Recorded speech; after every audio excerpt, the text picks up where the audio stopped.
Damn, they got me feeling like white Michael Clayton. I'm Ed Zitron, and this is Better Offline's coverage of the Consumer Electronics Show.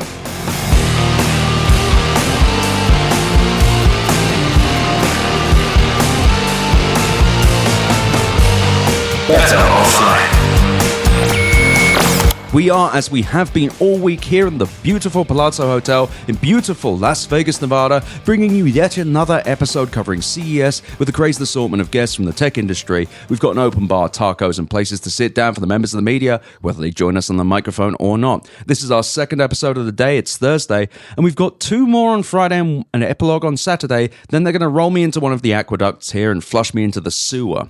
But before they do that, it's time to introduce the latest contestants on the CES Challenge. Joining me as ever is stand-up comedian and star of Is This Thing On, Chloe Radlciffe. No, not anymore.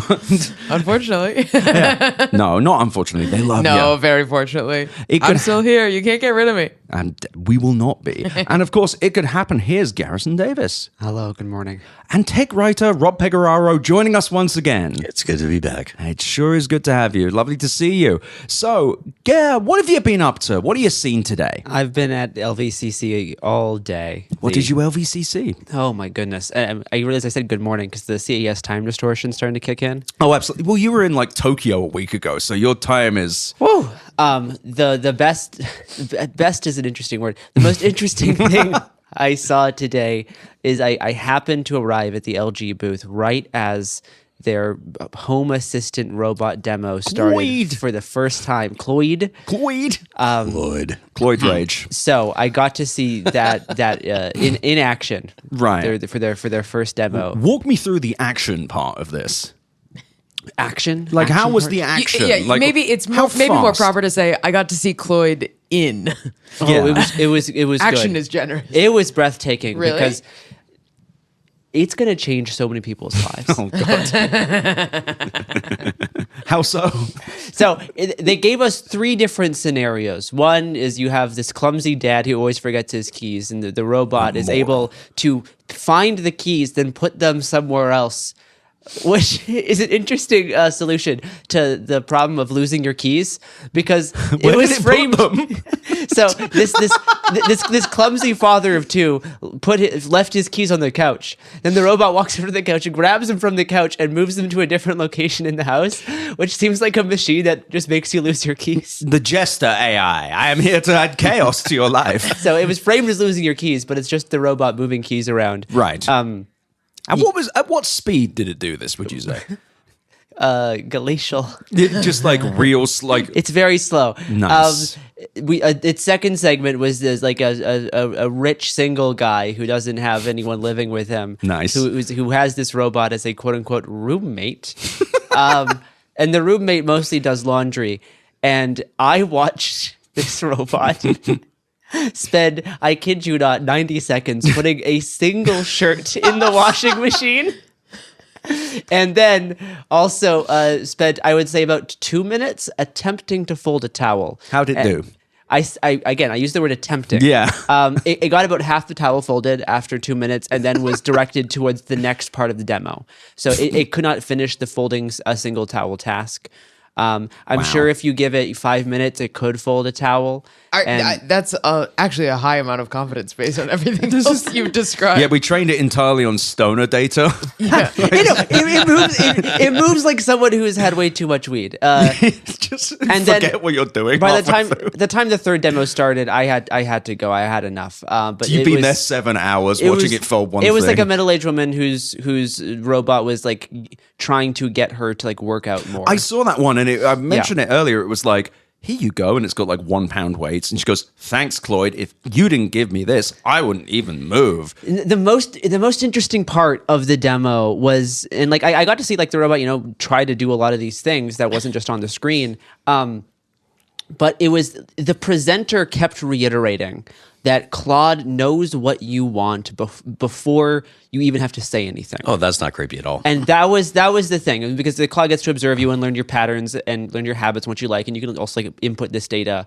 And it was During the towel folding segment, he even made a joke because it was taking too long. He was like, yes, Claude was able to fold the towel exactly like I like it. Is this Claude the robot or Claude the AI? Yeah, Claude. Sorry, Sorry, Does Claude run Claude? I mean, I probably not. I mean, it's slow and expensive, so I guess. And also, just from my understanding, this thing is fucking huge. Too. Oh, it's big. It's giant. It's big. Yeah. So you just have this offensively large. It's like me sized. Yeah. Yeah, but also super wide, like a big scooter, like the kind of scooter you see. It's like a sort of stormtrooper turned butler, I guess. Yeah, but Stormtrooper it butler. learns what you need other than like C3. If C3PO was any worse. rapidity whatsoever. Yeah, like Any a pace towel in your folded life. faster than 7 minutes or correctly. Yeah. Yeah, and it was the presenter made a joke is that because Chloe wasn't able to fully fold the towel, he made a joke about how that's how he actually prefers his towels being folded, because this was like an ongoing statement he kept making. He was like, Chloe knows how long I want my croissants cooked, so he can bake my croissants As they're left undercooked. So he can bake my croissants exactly how long I want to. He also Chloe prepared a snack during the demo, and the snack was taking milk out of the fridge and putting the milk carton down on the counter, because I do not know if the robot fingers were able to unscrew the Me milk. loves my snack of milkies. The milk carton, actually. So it was just taking the milk, putting it on the counter. But for the wife and father of two, wife and father, for the couple and their kid demo, the robot was like, if you're too busy, the robot can make breakfast for your family in the morning. Well, the robot can put a tray of croissant dough that's pre-prepared in the oven. So you have to put the you have to croissant put the dough on. croissants on there. Unclear. No, the robot can as long as the dough magically exists. Sure. Claude can walk towards the oven. The oven will automatically open with the new LG Smart Right. Oven, and then put the tray in. But and as then in, take it the tray can't. out. You still have to line the croissants. Yeah, and you also have to It unroll can all those do, tubes. It can do the easiest part. If you The- can the afford part the that we- robot, the part- can't the you part- afford drone delivery of croissants from a really good The bakery? part that we Yeah. saw was moving tray into oven. How the croissant dough got on the tray, complete mystery. How the milk got from the carton into the glass, also we'll never know. My question is, did the nice actor who they hired to lie seem Well, acting is lying. exactly and he is good at his job, seem self-aware at all? Yes, Did he, a little bit. like he seemed a little embarrassed? He did a good job. Yeah, this is also Vegas. They better Like be people paying humiliate him themselves so for money much. all He the did a good time. and it Just think about the paycheck. Yeah, when he yes. when the robot spent 90 seconds putting a shirt in the washing machine, it was framed as Claude being extremely thorough. Mm-hmm. Look how thorough. Yeah, Claude is being. It knows my specifications. I like shit done wrong and slow. I like my stuff done poorly. It's like if I needed someone to do something slowly and poorly, as I said, I would do it myself. The odd thing is and there was so much robotics in LVCC this year. Like North Hall, full of robotics. And it's robotics that we've seen at CES before, but it's always been they've always been kind of janky, and you haven't seen like big companies like LG really mess with it because it's all kind of janky. And I was just kind of surprised that LG is actually like dipping their toes into this, because it's not necessarily new technology, but it's at the same level of jank as it was like a year and a half ago. But for some reason, they decided to like go for it this They got year. nothing else. It's just headline grabs. It's just, I fucking read a Wall Street Journal story to them, not even going to name the reporter because he should know better.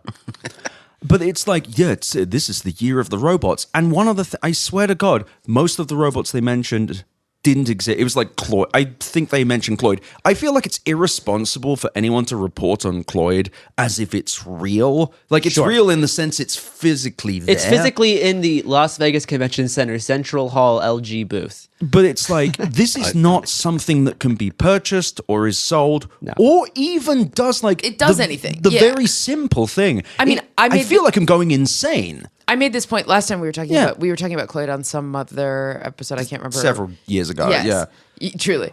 But so I know that this is a repeat point for anybody for the real they already heads out forgot, there. yeah.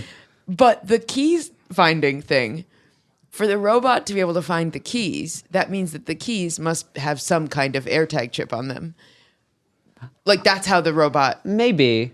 right. Possibly. In which case, you go. It how could- about you just put an AirTag on your keys? Sure, I think Cloyd might be able to find the keys via just visual recognition. Like Cloyd was like sorting laundry by color. Cloyd was washing certain items but not washing others. It just feels like if I can't visually see my keys, well, you're a busy dad. You don't have that's true. time. I am a You busy are- dad. You don't have I forgot time. about that. Dad and wife are busy with AI. But doing Yes, dad busy with productivity. computer. Yes, a woman, yes. oh no, woman is because at CES 2026 she was given pink battery pack. I was walked Shelly. around a little power bank thing, and he pointed to the pastel colors and was like, "This is it. It looks like a foundation. It looks like a makeup." And I was like, "Ah, yes, that's for girls." And I pointed at a black one, and I was like, "That make me go no bad, but this make me go yes." And he was like, could not see. Actually- he just kept telling me power banks for girls.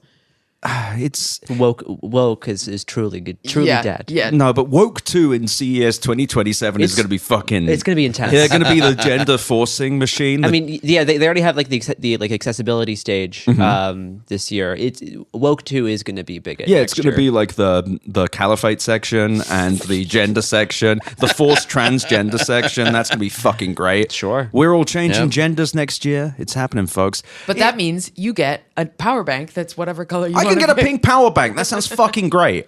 We're all changing our genders next year. No, it's. What else do you see? Yeah, do you see? I mean, it's honestly what was more interesting to me at Central Hall was what I didn't see. what was that? I didn't see Nikon. I didn't see Canon. I didn't Really? see no. Samsung. They were not there? They don't have booths this year.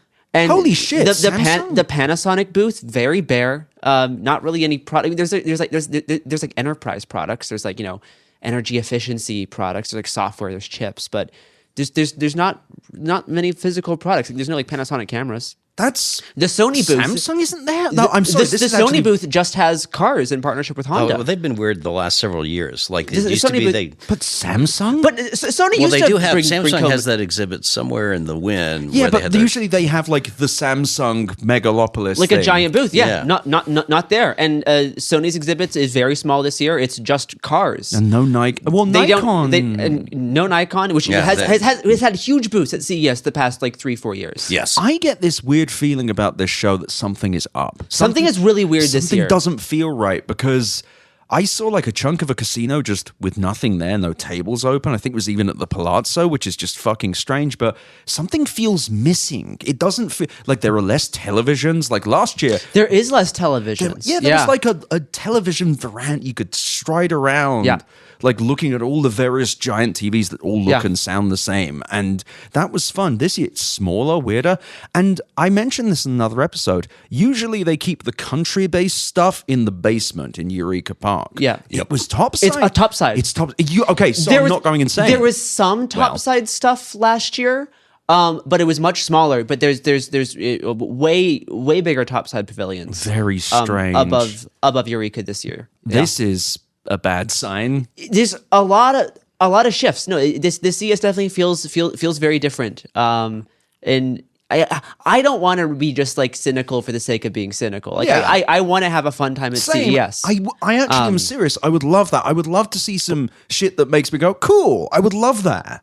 And yeah, I don't know. Like I tried on some new to me auto translating earbuds today. I How know was that? I know I've done a lot of auto translation stuff so far, but these ones were really good. These ones were fast. Do you know who they were by? Let me okay. let me look through my notes. I must say though, I am not. They Just were they were in North Hall. okay. I'm trying to find them. Yeah, I don't think any of us are trying to be reflexively cynical. Why are you looking up, Rob? What have you seen? Let's bring you in here. Well, So yeah, I've now sort of completed my inspection. I'm flying home Yep. this evening, and so West Hall is the usual weird exhibit of things with wheels and sometimes tank treads. It's all the mobility stuff, which was never part of CES. First year I ever came here in God help me, 1998. No, there's lots of interesting stuff being done with portable solar power. Okay. Like if we had balcony solar legalized in the U.S., that's where you'd see it in the North Hall. Right. Central Hall is, that's still some exhibits with TV vendors. Companies like Hisense and TCL were sort of devoting more space to that, and Samsung has sort of moved off site.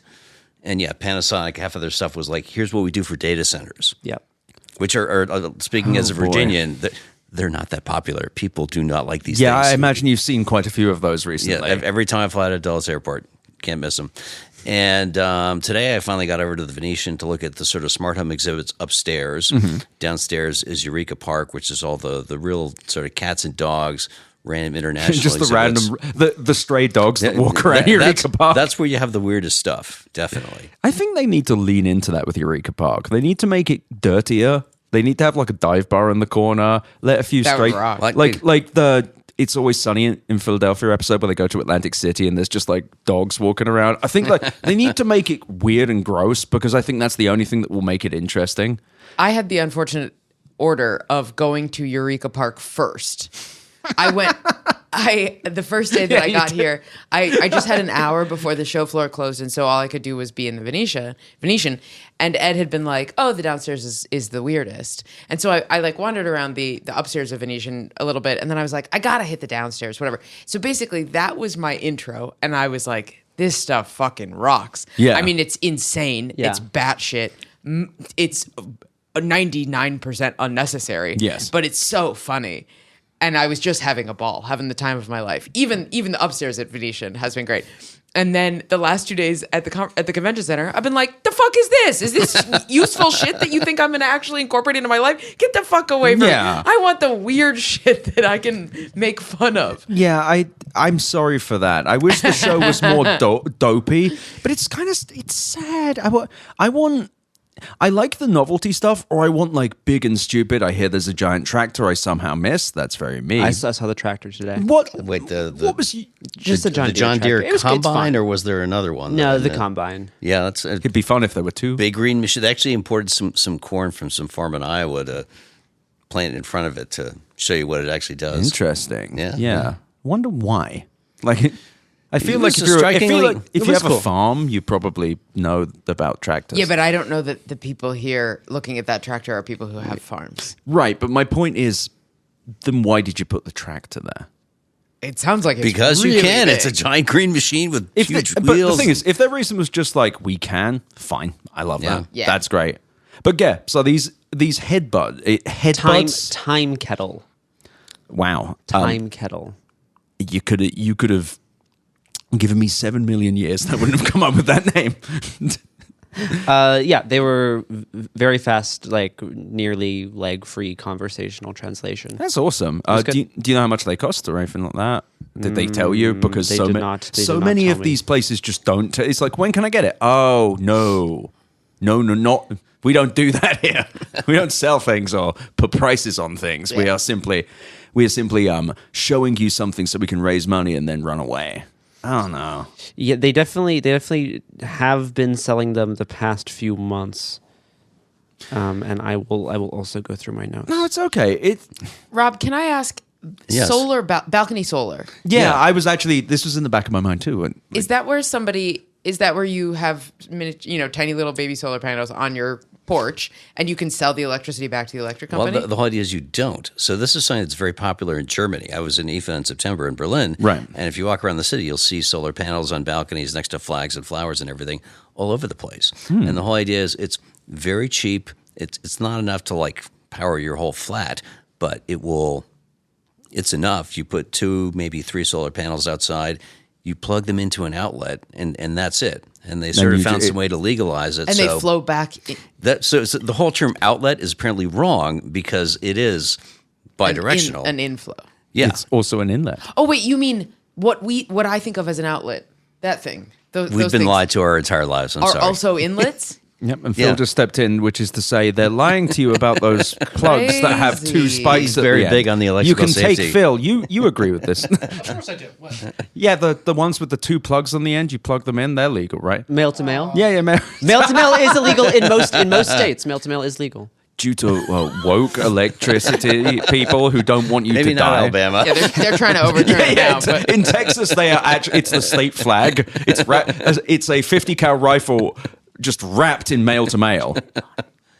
Yeah, so that $400. $400 for the. that's not for bad. the translating headphones. And do they need to be Wi-Fi connected? Phone conducting, no. I mean, I think, no, they're Bluetooth to the phone. So like if Your phone's phone will connected. need. But I feel like that's what I'm asking. They're running the computer through the phone. But I'm asking, does the phone need a Wi-Fi? Need? It's probably needs cell. It's not an on-device LLM. Listen to me. There sounding we like are. I know what I'm talking buzzwords. No, it is not on device. It is. I will say with that it uses one- other LLMs. I will say with that one, if it's immediate, then the situation you'd be using that is like international business, so I can kind of get it. Yeah, it was fine. But I'm kind of getting worried about like LLM translation though, Sure. because it's like, how would I possibly know it's like it gets things wrong in the language I understand? Imagine the one I don't. Yeah. But at the same time, I like this text, so that who knows if that'll exist? I want that to work, but it's like because the Pebble Watch the Pebble Ring we were talking about earlier, that's on device somehow, Right. That's cool. It's just like, but the thing is, on device is very difficult. It's not. I can understand why people are doing it. It's just, what happens if this becomes more expensive, which it most certainly will. I don't know. But Rob, you've been going to Yes. CES since 1998, as we've just established. I think a lot about the life choices that put me in yeah. As What do you Garrett- think about those? Yeah, live no, shows? how do you? No, seriously, how do you feel about this CES? Like, how does it compare to even last year or the year before? So honestly, I would And say, how does it compare to 1998? well, in 1998, this was a show about TVs and stereos, and it was the dawn of digital TV. Look where what they took from us. people were very excited about the prospect of being able to spend like $4,000 on some 30-inch CRT that would weigh 400 pounds, but it would display 1080 resolution. Whoa. Yeah, whoa. Oh, yeah. And along the way, it's become the show about all these different parts of technology. So there's all these, electric cars, solar panels, AI, household robots. So I mean, like, I complain a lot about the logistics because it is such a pain in the ass to get around. But yeah, yesterday, in the span of like 4 hours walking around LVCC North, I talked to a company building a test fusion power plant in Massachusetts. Who else? Let me take a look at my notes. It was a bizarre sequence of events. All right, let's. Wait, sorry. Say that as in a new nuclear power plant in. Nuclear fusion power plant. Oh wow. Oh, this is non-existent. Well, yeah, it's been 20 years away my entire life. Yeah, no, that's my favorite thing about all the nuclear stuff. It's like nuclear power is real, but it's like fission. Yep, we are mere decades away from this. 20, 30, just Fusion. Yeah, fission. yeah. Oh, there's Yeah. the whole fission fusion thing. I don't want to get Phil on. He actually knows what he's I- talking about. We don't The do only that on reason- this show. The only reason I know is because Phil told you. last night Yeah. Phil spent an hour explaining this. And I was suffering a podcaster's concussion, so Yes, I was, yes. Oh, no. which I am no longer anymore. So other random conversations I had during this little tour, just LVCC North. Guy with a battery company in Singapore where they're building much of the battery out of paper. Oh, yeah, And, yeah, so Robert was flint. mentioning this. Yeah, so that's really neat. Yeah, I tried on an exoskeleton to assist Okay, my so legs. we've heard a few people. Which one? Yeah, which one? This and how was, was it? Hypershell X. I was wearing Hypershell today as well. Yeah, and so it's sort of like, when you get on an e-bike and it's almost like the hand of God is pushing you down Yep. the street. Same sort of weird thing except your legs. And How's it feel? Honestly, You've both Good. used them, yeah. It feels good. I mean, anything to make my feet hurt less at the show. So Yeah. maybe I I should roll up wearing that thing next time. I got really into the settings. And 'Cause tell me more. They have an app and they have 3 different modes. I'm not sure if it's Robert's already talked about Hypershell. On the, He talked about it a little bit, but Okay. he hadn't like really used it. me and someone else have been trading off wearing it all day.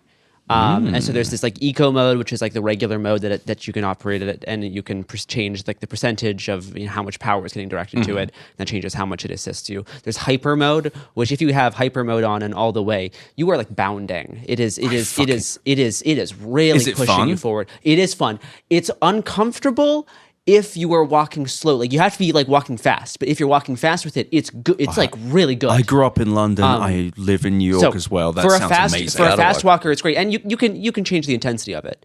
But you can change like the torque from like one leg to another to make it different. Is that if you have like an injury in one leg or something? yeah. That's really cool. That's actually You can- fucking great. You can change like how much like input delay there is, how much it's gonna like how fast the acceleration is for when it starts moving.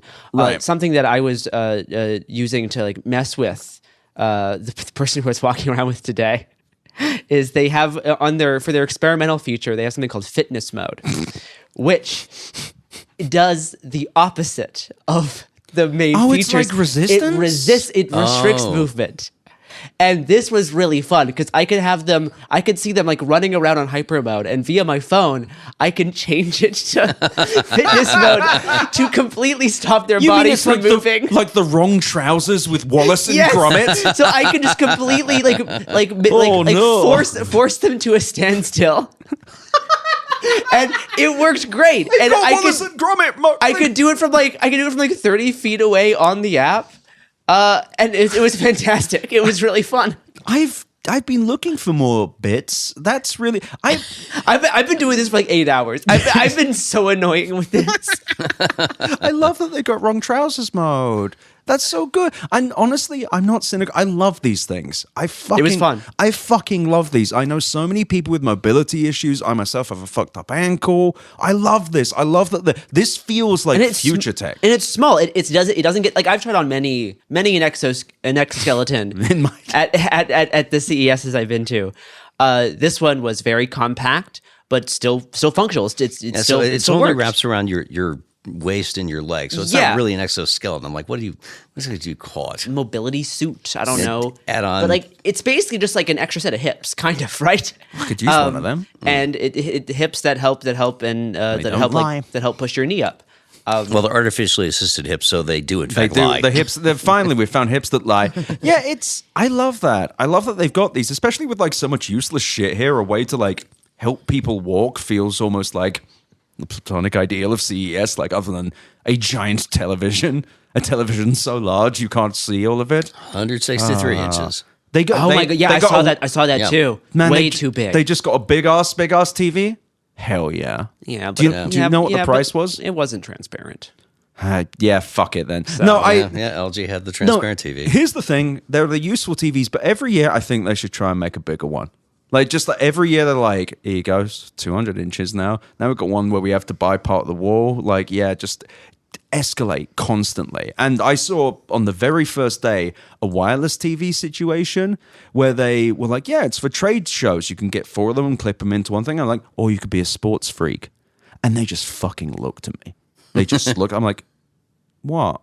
I mean, like when I was getting my place here in Vegas, I went to look at a house where the guy had just 4 CRTs, all just playing different NFL games. And I also, during that tour of house, didn't actually get in the end. I was just enamored with that. And honestly, it was all I could think about. I was like, you could just prop up one of those sports TV things like Back to the Future 2. You get fired by a guy from Japan. Be great. Like I'm like Marty McFly's dad in the future. Anyways, I like the XXL. Hypershell's good. I like Hypershell. I need them to reach out to. They reached out to you. They reached out to Robert. They don't like me there. People at Hypershell don't like me very much. Yeah, they're afraid that you're going to get on your podcast and talk about them.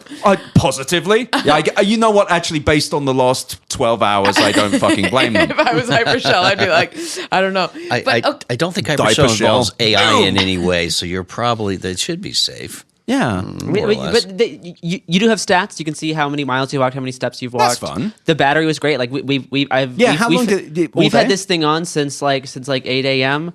I got back to my hotel to drop it off about an hour ago, and we still had 50% of the battery left. That's really that's better than my phone's been doing. No, it is better than the phone. And like we're walking at a convention center. Like that's a lot of walking. The fitness mode. Is it the same? 10,000 steps. That's not bad. Yeah.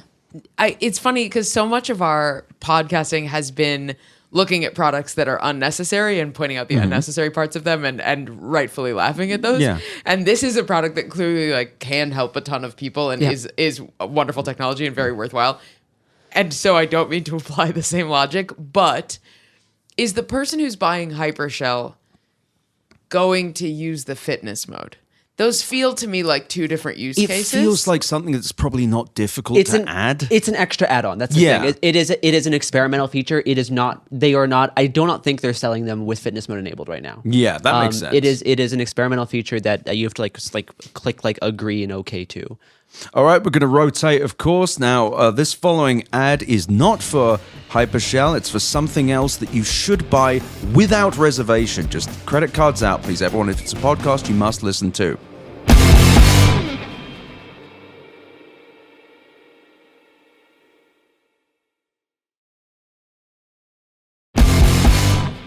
superstition, fear, and jealousy. Welcome back to Better Offline, the literal best podcast ever made. I'm Rob Zombie. Slamming things in the back of my Dragula is stand-up comedian and star of This Thing On, Chloe Radlciffe. Where is she? I'll kill her. There she is. It Could Happen. Here's Garrison Davis. Good evening. And tech writer Rob Pegoraro. We're Hello.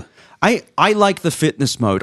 I heard the moment you said that, I'm like, I want to fucking go for it. Like, I've been getting into more cardio stuff. I'm like, I kind of want to I want to see how this fucks me up a bit. It's really cool. No, it's so cool. how does did you try the fitness mode yourself? Yeah. How does it exert the pressure? Like, is walking more difficult? Yeah, it's more difficult. You can't you have to really strain to like step more than like maybe like half a foot. Is it just that it sort of like binds up the mechanism? I think so. I think it's like locking the motor or applying resistance to the motor. So you have to then moving push forward hard takes way more effort. Because I mean, you've already got like weighted pants and stuff. I know this sounds like I'm doing it, Sure. but you actually do have these things. You have like sweatsuits as well. Well, that's sort of what that's where I wind up coming to is like this feels. You can change you have like a slider. Like you can change the settings for it. I totally follow. And if we were not so positive on the rest of the no, product, you can trash it out. it would be. I just am like this. I'm thinking of Adam Conover saying this is a solved problem. You know, where I'm like, we have weighted vests, or we have. My thing is This with feels fitness. like, you know how people bought the like Nordic tracks? Do you remember those? The internal cross country ski machines, and that there was like a year where everybody's got to get a Nordic track. Yeah. And then a bunch of people just have a Nordic track sitting in their basement that they don't need. I think the difference with this is not only is an experimental feature, it's not trying to be a one-size-fits-all thing, because you can use it while hiking. Yeah. Right? So if you want to have more of a workout while hiking, and there's settings for going uphill, downhill, and it changes the way that how the motors like function. So Okay. it does have a lot but of it's just not being sold on this. Pardon? It's not being sold on this idea. This is an experimental I don't feature. think they I even do- told me about the fitness mode. No, I this- tried eco mode and They took one look at you and hyper they- mode. Well, like 55-year-old guy, I have enough trouble getting around already. He's jacked. Yeah, it we has- don't need to do this. race walking, uphill, downhill, upstairs, downstairs, gravel, cycling, running, mountain, want one of these backpacking, things. and sand dunes are the adaptive motion Like, I recognition can't settings on the hike. fitness. I would love to, because my ankle gets fucked up if I walk more than a mile. I would love this. Yeah. Hypershell reach out to me. Like, I swear to God, I They're won't call never it- going to know that you call them diaper shell. I'm not gonna call them diaper shell again. It'll be fine. That was the last time. As soon as you're like, you can't take it off when you need to use the bathroom. It's diaper shell. Diaper yeah. Oh God. Yeah. So okay, Rob, back to you. Yes. Anything else? Well, actually, was there anything you really loved during this? Was there anything you saw you like? Fuck yeah. The story I'm most fascinated by. There's a company called Donut Lab that does not actually make. It's not a donut making robot. They introduced a solid state battery for electric vehicles. So we had a very brief conversation about this, and then someone emailed me and said they want more. So guess fucking what, one listener? Yeah. It's your lucky day. Reader service. So it is kind of mystery how they've done it, because this has traditionally been the holy grail. Supposedly, if you can get the battery chemistry and everything and the physics to work, you have a much lighter battery that's cheaper, that charges faster, that has far more cycles. And they say they've done all these things, but they're being very cagey about them. And they also say the minerals are globally available widely. So But not they won't say conflict which minerals. one. I'm like, what's the catch? Is one of the other ingredients kittens? What's going on here? And so we'll have to see. Like they're showing off a motorcycle which includes the battery. Which Did you is, use it? Was it? No, they just had it parked Okay. there. It's a $30,000 and up electric motorcycle. It looks great, but if they've cracked the code for that, and there's lots of other people working on solid state batteries, and given that EVs are already good. Like, you have this thing, you can charge it at home, a fast charger. It's enough time for me to take a nap, which I like doing. And Right. so address the other concerns people have. Is it big enough to power a vehicle that's bigger than a motorcycle? Yeah, definitely. Though, like they showed off, there's some company that makes like an electric car chassis with the sort of skateboard thing where the batteries are right underneath the center. That's how most EVs are designed. So yeah, their whole aim is to have this in a lot of different cars. Like they say, they'll have news soon about car partnerships.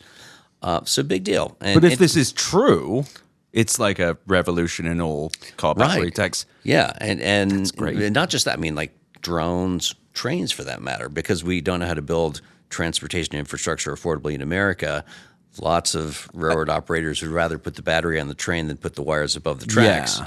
I just want to be clear. If this is true, I will be the most excited about this ever. If Donut Labs ends up being fake, I'm going to spend multiple episodes destroying this fucking I'm gonna feel company. so dirty. No, yes. you won't, because it's an exciting and cool thing. And if this is Yeah. real, it's fucking amazing. If it's not, I will learn everything about this company and publish it on this fucking podcast. They're on notice. No, they genuinely are. But it because- also sounds like somebody is going to crack this. Well, Yes, yeah. Like there's enough money being put at directed at solving the problem. yeah.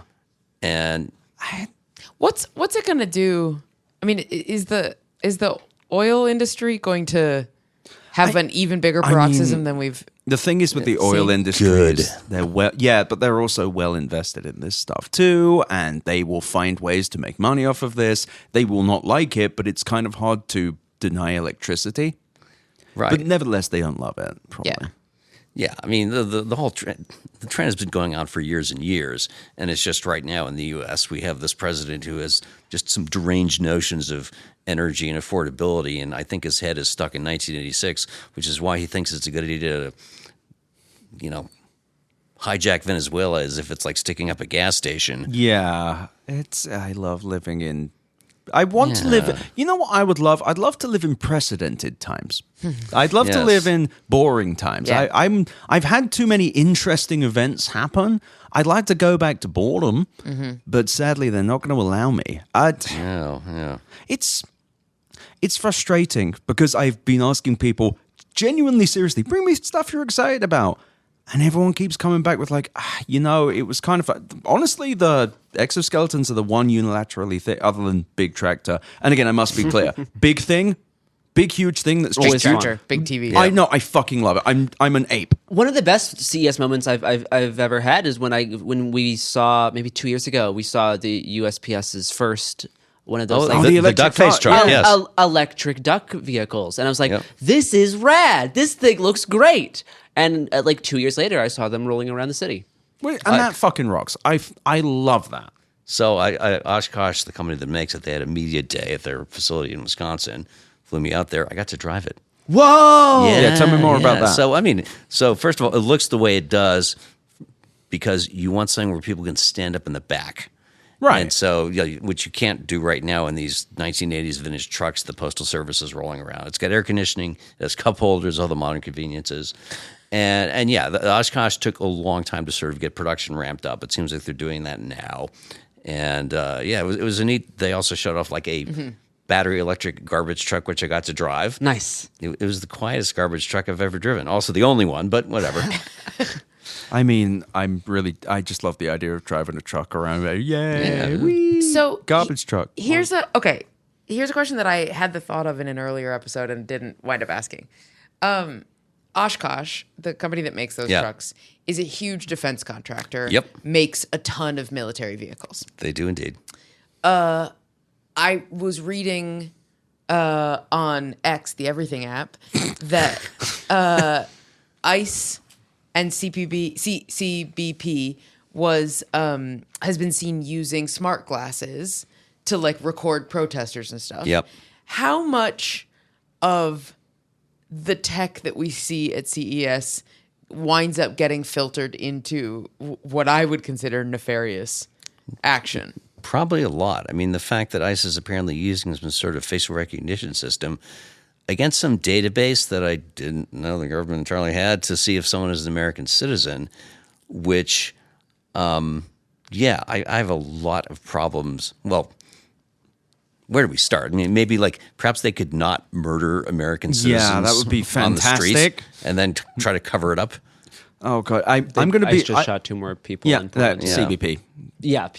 I'm going to say something completely honest. People do email me and ask, why don't I ever say anything? Because I'm a fucking immigrant and I'm terrified of saying anything about it at all. And if you're ever wondering if I have opinions on this, I do, but I'm terrified to say anything. Do not think that I don't have thoughts or feelings about someone being shot to fucking death and murdered, which is disgraceful and disgusting. But I have to I am very guarded about it. It's not that I don't care. It's that as an immigrant with a child in America, So yeah, very fun fucking week for everyone. Yeah. But this thing you were talking about, we see a lot of this with like the drone tech, and like one of the first CSs I went to, and you still see this now in the show is like, it was on like advancing drone technology, and it was like half put on by Walmart and half put on by this police department in Southern California who launched like the first like big drone program, which has now been copied around the country. And this was like a panel with like both of them talking about how Walmart's doing drone deliveries, and how the police are sending these drones to like surveil neighborhoods and go to crime scenes before officers and like secure the area to like see what's going on. Mm-hmm. And yeah, you see this a lot with like the drone stuff here in CES. There's across from the creator stage, which is in Central Hall. What is the creator stage? It's where if you're a content, it's all things content creator in creator economy, Ed. You would love the creator stage. I'm going there tomorrow. I stood next to a panel where they talked about the changing habits of digital Gen Z life. A presentation created by people over the age of 40. All of them were, yes. What did they say? What habits were changing? Yeah. Again, I stood next to this panel because I just heard too many like things. I sometimes in panels, like 5 minutes in, you're like, this is not going to be worth my time. You just start hearing the Charlie Brown parrot noise. Yeah, and then you have to leave. But it turns out they use TikTok to make purchasing decisions. What the hell is that? But wow, that's so skibbity of them. Did I say that right? That rocks. But across from the creator that's a top stage. 3 moment. I've been podcasting for approximately 14 hours over the last 3 days. That's a top 3 moment. Across from the creator stage, there's a Chinese drone company that has these. They're called drone in the box systems, where basically you put it in the back of like a pickup truck, and you can launch a drone, and you can launch an autonomous drone, and it'll pilot around and then go back into the box. This already exists in this. We police departments in the States already have this, but this was like a Chinese company that was making a lot of these, and I can pull up the name. I've noticed of that less company consumer shortly. drones here though. I feel like last year there was like various. There were more fun things. There was like a baseball thing. There was a drone soccer thing last year. Well, one thing is drone soccer. GDU was the company with aerial surveillance and public safety were their two main drone applications. But like I haven't seen many consumer drone companies. No, how many of them are now sort of banned by this order that has come out, which they're targeting DJI, which without them, like, where are Americans going to buy drones? Yeah, they're targeting the horse when the barn door's been open for a few years. Thought this through entirely. It's just that whole thing, all of that shit's so bizarre to me. It's just like, oh, what if we fill America full of Chinese products that could be used as wait, we did that. We've done that for 10 straight years. Amazon has, with various letters put in random orders, shifted security cameras into every home on the cheap. Oh no, how would we stop this? Well, it doesn't start with the stores. It starts with China. The sneaky Chinese who are, I don't know, selling to America constantly. We don't stop that. You heard it here, folks. No, it's just very confused. I don't really understand. I don't think anyone really understands what we're doing against China at this point. It's just like we might let them buy stuff. Actually, that was an interesting story I saw today. NVIDIA with China, with these GPUs, they're saying they have to be paid completely upfront whether or not they can actually sell them. They're saying that regardless of how the sanctions work out, if you buy them, you must pay completely fucking upfront. Whether or not you can't change your order, you can't get a refund, you can't cancel, you can't reallocate. Fuck yeah. NVIDIA, doing great. That's the kind of shit you do when you're like not doing well financially. Fuck yeah, we live in the future. That's such a weird, like, why even... It's just because you must think you have exceedingly captive customers. No, it's like the kind of shit you do when you think that you can't die, but you also are a little worried about. Yes, exactly. dying. You're like trying to pretend you're strong, and I say this in a town full of people that act like they can't die. This is the person who gets washed out first. Like, this is the person who they have all the money until they get 7 down on the craps table. Yeah. Little craps for everyone. Anyone play craps who listen? Email me at easy@betteroffline.com with like your craps tips. If you send me toilet related stuff, I'm going to be really upset. It's a different kind of craps. Anyway, moving on. What else, Rob? What else did you see? Let's see. So I've been trying to follow some of the political discussions. Like every Okay, Washingtonian, I fly 2,000 miles to hang out with people from D.C. Yeah, exactly. And so there's a really interesting panel about tariffs Tuesday morning where everyone was saying this is such a dumb idea. Like this is Right. not helping. They are a tax paid by Americans, not the Chinese. They're not helping people build factories. The CEO of this kitchen robot company, Sous Vide, Robin List, was saying, we've created a lot of jobs, not in the United States. They had a factory built Right. in Mexico, one in Vietnam. Like none of this stuff works. None of it makes any sense. Well, a stupid question. Why would the tariffs make them put jobs in Mexico? And Well, I say this genuinely not. So her answer was basically first of all, a lot of the components to the stuff she makes is not made in the U.S. and will not be made in the U.S. at any time soon. and you can't make them here. Yeah. And therefore you need to import those things. And so why eat the tariffs on the stuff you need to bring to the U.S. when you can just have them shipped to Mexico, pay a lesser tariff once that way? And it's so just it doesn't dumb. change the incentives at all. Yeah, like we haven't suddenly magically made it reasonable for people to, do all this factory work that was, profitable 30 years ago. Yeah, We're not going to pay people like NAFTA. Yeah. Was it NAFTA? It's probably what caused the problem. Not like not like the tariffs people were paying. NAFTA, now it's USMCA, which now Trump thinks is terrible. It's just not, it's not policy making by grown-ups. And so the rest of the panel, I'm guessing everyone kind of agreed. And Yeah. I mean, it was. I don't imagine. Well, the funny thing is, of course, a lot of people in the electronics industry seem to think that, it's great that we're pushing ahead on AI. We're getting rid of the regulatory shackles. But the problem is the person who's doing that is also the one who's imposing the tariffs. It's the same guy. also, And so, we don't have regulatory shackles. You live in Virginia, you know that. Yeah. There's nothing stopping data center data center- capital of the world. All you hear in Virginia is the screaming of the computer because the computer is in pain. The GPU is hurting the Yes. computer. We have a new governor getting sworn in less than 2 weeks, Lovely. Abigail Spanberger, and I think we will be seeing some things done about data centers that were not She's under. going to save the compuper from the GPUs. What do you have a suspicion of what those things will be? Well, I mean, a lot of it is She ran on that, didn't she? She was sort of. She said we need to make sure that like large utility users pay their fair share, which the previous governor, Glenn Youngkin, who is. I think most people would say he is the most mediocre governor of Virginia in the 21st century. Yeah, I'd go a back in little further London, we back have than a that. word from it, twat. So yeah, like Youngkin, he vetoed like really small bore legislation saying like, we need to have some standards for environmental review of data centers because these things are all over the place. If you take off from Dulles Airport, look to your left and right, you'll see these huge boxes with stuff on the roof, no parking lots around, nobody works in them. And they do provide a lot of property tax revenue for counties. Mm-hmm. So like it's a huge chunk of the revenue of like Loudoun County, Prince William County, Western Exeter of DC. But there's no benefit for people nearby. They don't generate jobs. You don't get faster internet because you have a data center one street away. In fact, you get more expensive electricity. Yeah, And this is America. We don't feed those taxes into social and once services. a month, they've got to turn on the backup generators to make sure they work. So that's a lot of noise and pollution. Jesus. Everyone hates them. They're really unpopular. And the whole idea that we need to do this because guys like Mark Zuckerberg and Sam Altman think that we're going to get super intelligence or AGI, so we have to sort of suck it up. We need those GPUs to lure, this is a true story, Jeff Horowitz from Reuters, lure a man with dementia to New York using a Kylie Jenner branded chatbot, right. and then he fell over and died. Yes. True story. Yeah, that grandfather. Mark Zuckerberg should be in fucking prison, and everyone who worked on it should be in Jesus there with him. I'm Christ. deadly fucking serious. Everyone who worked on that. Every single fucking person. Fucking put Jenner in there as well.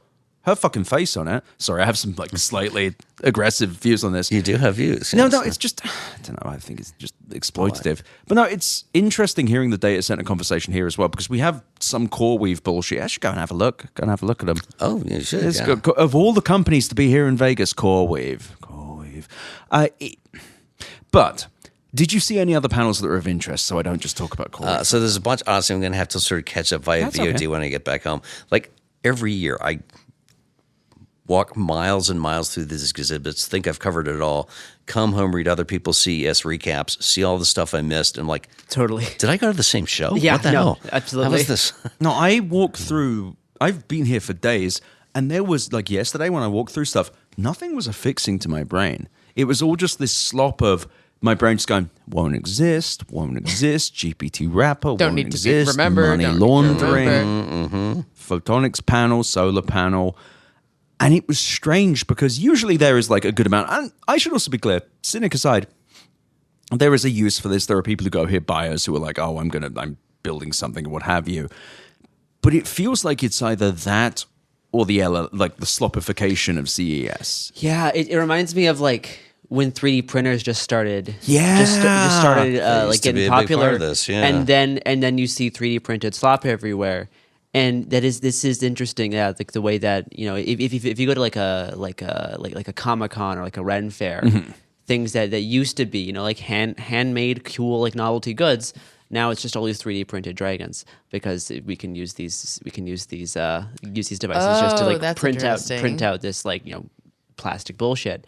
And there's a similar thing happening with these GTP wrappers. Yeah, where instead of they are kind of new products, but it's all building some physical mechanism around the same software service. It's the natural endpoint of CES. It's just like half of this shit's never going to exist anyway, so they're just like, nah, fuck it. It's connected to the magic API thing and then product. Please invest.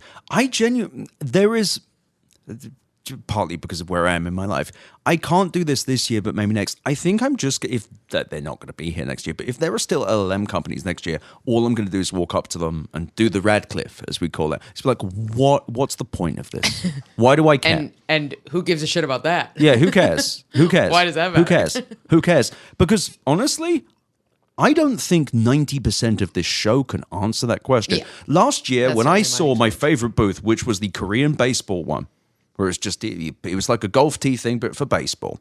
And the guys were like, no, you need to step up and hit the ball. I'm like, I cannot do it. I will be shit. And then when I finally did, they were like, oh, right, you can't hit it. I'm like, I fucking told you. But when I asked him, I was like, it's for people that can hit baseballs. I'm like, yeah, I know. And like professional baseball players who have their own like mansions and shit. I'm like, that makes sense. I get the people who play baseball and you want to hit the ball at home. And also just, it's fun to go to a batting cage. Totally. This year, it's like, I went looking for stuff like that. I really wanted like a baseball cage, something like that. I wanted something fun. There's a golfing simulator one. Okay. What happened?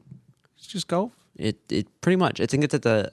You said it. Hyson, I want to say. Hisense? Hisense. I think it's at the Hisense booth. That's nice. So there is some. It's like it's projected onto a tennis set up screen. in the Venetian Expo. The tennis thing? About the middle of it. Yeah. The idea is like you're sort of like tennis coach. It will like, serve right at you. I should try that tomorrow. Yeah, I'm actually curious about the tennis. See, that's fun. We like that. That's good. We like tennis. We love tennis. I had a little bit of human connection. That's great. Tell this me, please, morning. God. I had called a cab. So I'm staying at Harrah's, and I had called a cab from Harrah's to the convention center, and everybody just goes down to the little Uber waiting zone, and there were a handful of people, and I just kept watching car after car drive up, one person get in, the rest of us are waiting there, and it just felt insane. Yeah, and I think it would have felt insane even if I didn't live in New York, but living in New York and feeling so passionately about public transit, I'm like, this really is insulting.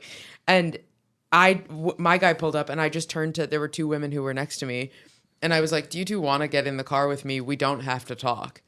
And one of them gratefully accepted it, and she was like, my Uber kept canceling. I kept not being able to get a car. Thank you so much.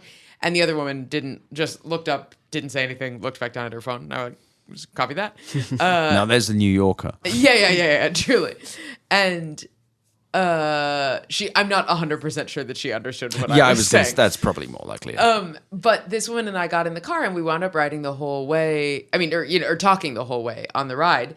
And I asked what she did. I saw that her badge said Apple, and she was saying that she's a buyer for stores. And she said, I didn't used to work in tech. And I said, what did you used to do? And she said, well, I used to be in supply chain management. And I went, oh, that's cool. I used to be in supply chain management. And she said, oh, yeah, I used to work at Target. And I was like, oh, I used to work at Target. She said, oh, I was a business analyst. And I was like, oh, I was a business analyst at Target headquarters in Minneapolis. Were you? And yeah, for 2 years. I had no idea. For 2 years, all soda, Coke, Pepsi, Dr. Pepper, all subsidiary brands that pass through all of the 1,800 Target stores in the country pass through me, which is insane that they let me, a Nice 21-year-old, Queen of soda. Queen of soda. I used to say pop until I worked in the soda industry. Midwesterner. Yeah. Pop. Pap. Oh yeah, I have some pap. And she, you know what's even wilder? She worked on the snacks desk, and I in the snacks department, and I trained on the cookie cracker desk. That's good. In the snacks department. It just was like this very weird small world. And Did you learn sweet. anything about Apple? Anything? Absolutely nothing. No, I Great was like stuff. trying to have. I was like trying to get in a little bit more, and I just was like, "This is not. It's not. We're really just talking." You could have done a bit. You could have been like, what, like fruit? Just like stared at her with your mouth slightly. Fuck, that's gold. I know. Shit. I know. The thing about having like, because the area in West London I grew up in, I can sound fucking. I mean, I was about to say I can sound fucking stupid. Really obvious setup for people to go, "Oh, you really? Huh? Yeah, he's learning. He's learning what joke I'm going to make. I see that one coming. No, but so you go, well, like fruit. You can just have your mouth. Like, I'll find her. Yeah. And I'll let This you is do my the bit. simpleton friend. Spend enough time on a taxi line. He's you a will run into her. moron. No, oh my God. The idea of sharing my Uber with someone anywhere, but let alone Las Vegas. What was more interesting was the driver wound up talking about. The driver worked for over 30 years at some restaurant in town. Interesting. And just got laid off. Lost no severance, lost all of his benefits. Now is doing Uber, and he was like, there are no jobs. So many people are looking for jobs. Everybody's out of work. And he said, I just got hired back at the exact same restaurant that I worked at for over 30 years. But I got hired back at the absolute lowest entry level and only for the holiday season. And so I don't have any vacation. He said, I can't even bump somebody working in the coffee shop. It's such an insult. And it was the most interesting thing he said. I think people in tech think that they are safe from it. Yeah. Because she was like, she was very sweet, but she was like, they should repurpose the workers. And I was like, I want to fucking. I know. And I was like, yeah, but the whole point, literally the point of laying off these people is to not have the worker. Like, the point is to not repurpose the worker. But it seems like they are repurposing the worker as the worker they had, but then they just pay them less. Yeah, it's a little confusing. I think both are happening. And he wound up cutting in and he said, I think people in tech think that they're safe, but they are not safe. So many tech jobs are going to fold in the coming years. And he was saying like AI is going to take all the jobs. And who knows? AI is going to take all the jobs because it's going to destroy all the tech companies. Yeah. Like, I think that there are going to be a lot of tech jobs. And he was like, when tech people experience it, they will not. It will take until then for them to realize what other people experience. And it's kind of what you were saying earlier with Matt Binder, kind of an offhanded comment you meant, like, oh, someone who grew up poor. Without because money. Because the scarcity mindset of like, oh, I can't use this ring enough because it will literally die on it. I grew up not with money myself. It's like the sense that something can run out. And it is weird, these tech people, especially with the AI, the fucking smugness. And like, that comment is probably the most cutting. Yeah, no, it's also probably the most intelligent thought I've heard about the tech industry all week, other than on this podcast, because it's like, tech people really do think that they're insulated from this. Like, tech media, they know that they can be laid off. They're well aware. Yeah. They are not. If you work at Meta and you've seen so many people fired, Microsoft, Google. But you think you're safe still. I mean, it really felt like the first they came for the trade unionists, but I was not a trade unionist, so I did not say that. But it kind of is. It's like this condescension towards actual labor. Like, I always say, like, I can complain about my job, but I send little emails. I talk into the microphone and I drink my little drinks. Like, I'm very fucking lucky. And I have a good amount of listeners who don't, like, have fucking manual labor jobs and working restaurants and stuff. It's like fucking rocks to hear from people. But it's like, if you don't speak to those people, you are going to get surprised by this wave. The way that labor is completely cut out of a convention like this. And, there's people talk about innovators and like ideas and like creatives and how ideas and creative innovation is what drives everything. And it drives a little bit. It has a little bit, but you still have to do the physical work. You still have to actually labor, and often you have to have labor to create the conditions that allow people to innovate, quote unquote. But that perspective, and no one talks about the actual like labor part of like all of these things, even like in the supply chain stuff, even like the focus on like manufacturing this year. The labor gets completely forgotten. It made me wonder what the broad socioeconomic background trends are for most people who work in tech. Like it sort of made me feel like I got to imagine that some huge swaths of people who work in tech, and I don't know, this is me really, really, really taking up. No, please. This is not even necessarily an educated guess. This is just a vibe gut. But it feels like a lot of people, some high preponderance of people who work in tech, didn't grow up in depressed areas in the middle of the country, didn't grow up under the poverty line, didn't grow up, with some that I think probably a lot of people in tech grew up with some relative amount of privilege, even if they're not white, even if they're they're South Asian, but maybe perhaps they come from a family where there is disposable income, whatever. And it made me be like, I think like I grew up with that without a ton of money in the Midwest, and I'm like, I feel like if I was working in an industry that was potentially hollowing out cities or potentially impacting people with data centers, whatever, I think I would always have in the back of my head the people who I grew up around, the people who I came from. I am very lucky in that I didn't grow up with money, but my parents worked their fucking asses off. Like my mum and my dad worked their asses off. My mum had me and 3 other children, so you imagine that. And I was probably not the most normal child. Definitely wasn't. I grew up around the corner from a prison called Wormwood Scrubs and didn't grow up in a good area. My mum put food on the table so you can ask for. And I feel like the people who are like, we need to build the biggest, most hugest data center, do this, never had they never missed a Christmas. They never had a Christmas where they go. And to be clear, my mom worked her ass off, my dad worked her ass off. Yeah. But it's like those moments, there was one, and it was like, I think if my parents felt worse about it than I did. I'm sorry if my dad's listening. Do not feel bad, Dad, you worked your ass off. I love you. But it's like those moments are what teach you to actually have fucking humility and love for others, because there is more than just stuff.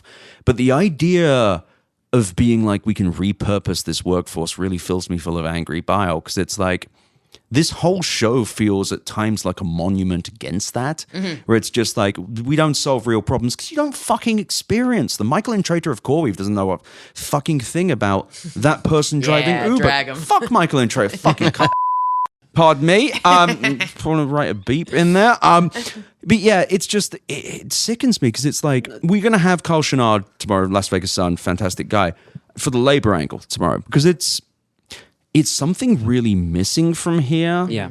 And also, I'm going to be honest, hearing a guy driving Uber here saying that restaurants are having trouble, laying off people, is actually genuinely scary. Concerning, yeah. For the Vegas economy specifically, because we usually... Well, I've read about we things. usually print money here.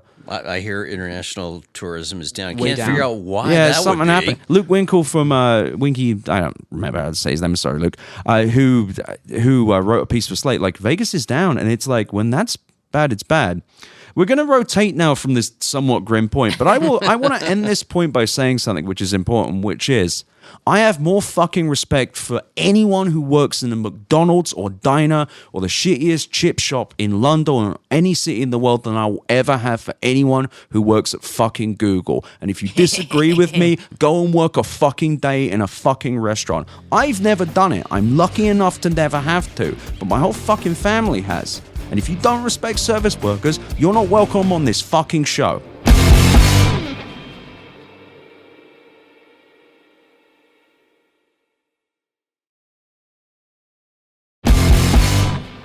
As ZZ Top once said, how, we're back at Better Offline CES 2026 coverage, and we've stuffed our face with tech and our face with guests. This was not a well-written one. Joining me is stand-up comedian Chloe Radlciffe. You won't let me leave. I won't let you leave. That's right. You've got 2 more episodes and then you can go. You won't let me leave. The CES story. Robert Evans of Behind the Bastards. I'm also not allowed to leave. He's not. And then we've got Westin Lee, the writer. Now, I must say, Westin Lee is an inspiration. Westin is one of the only people in the world who cares about annualized revenue. And you and I sat on, we are friends because we sat and went, we've lined up all the Anthropic reporting around their annualized revenues, and we put them in the line, and we've worked out how much they've made. You know, it's amazing what you learn about somebody sharing a spreadsheet with them.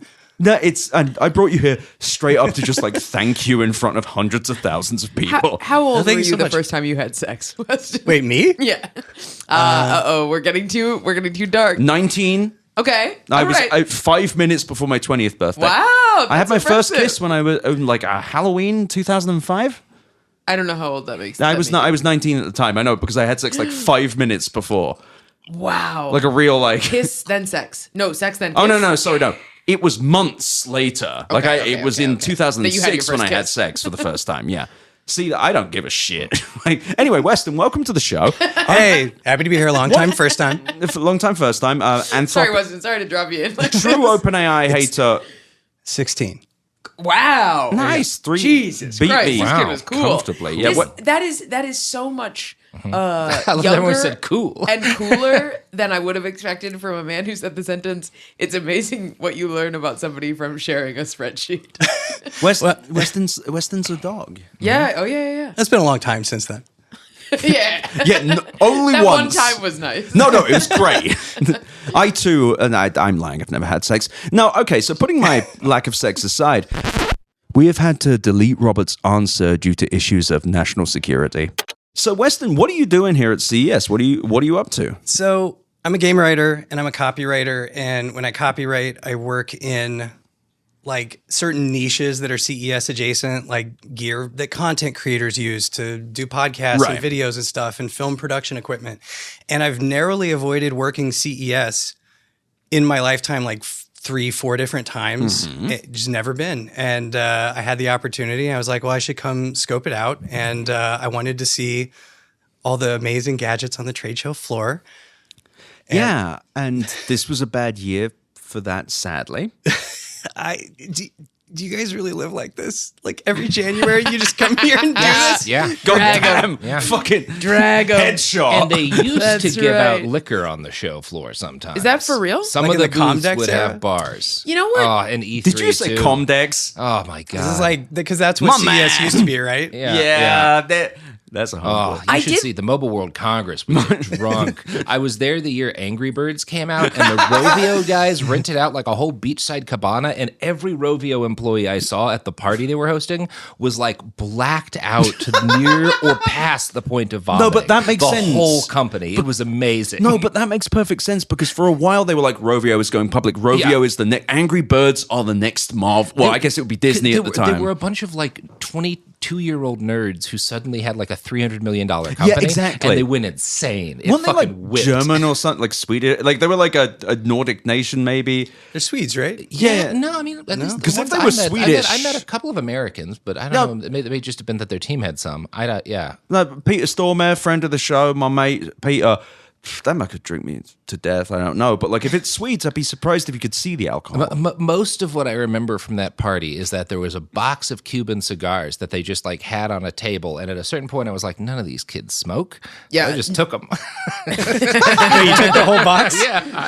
That's wrong. You looted the Angry I Birds. waited like 2.5 hours had gone by, and no one's touched these fucking. I think that's fair. Romeo y Julietas, and I was like, "Fuck it, I'm taking them." So this is my first CES. So what you're saying is in 2009, they had apps? Like it's just a Yeah. bunch of phones in a booth and you could play Angry apps were Birds? huge because it was a new idea. Yeah, because apps were like relatively new. really That was sexy. the thing then. Well, Yeah. and that was the you had your waves. You had like first like smartphones, and to an extent, the smartphone and app phone waves were at the same time, where it was like every other booth is a new smartphone, or like huge Google had like this massive booth. When like, Google the had a second booth year here. after Android came out. Yeah, it had a slide one year.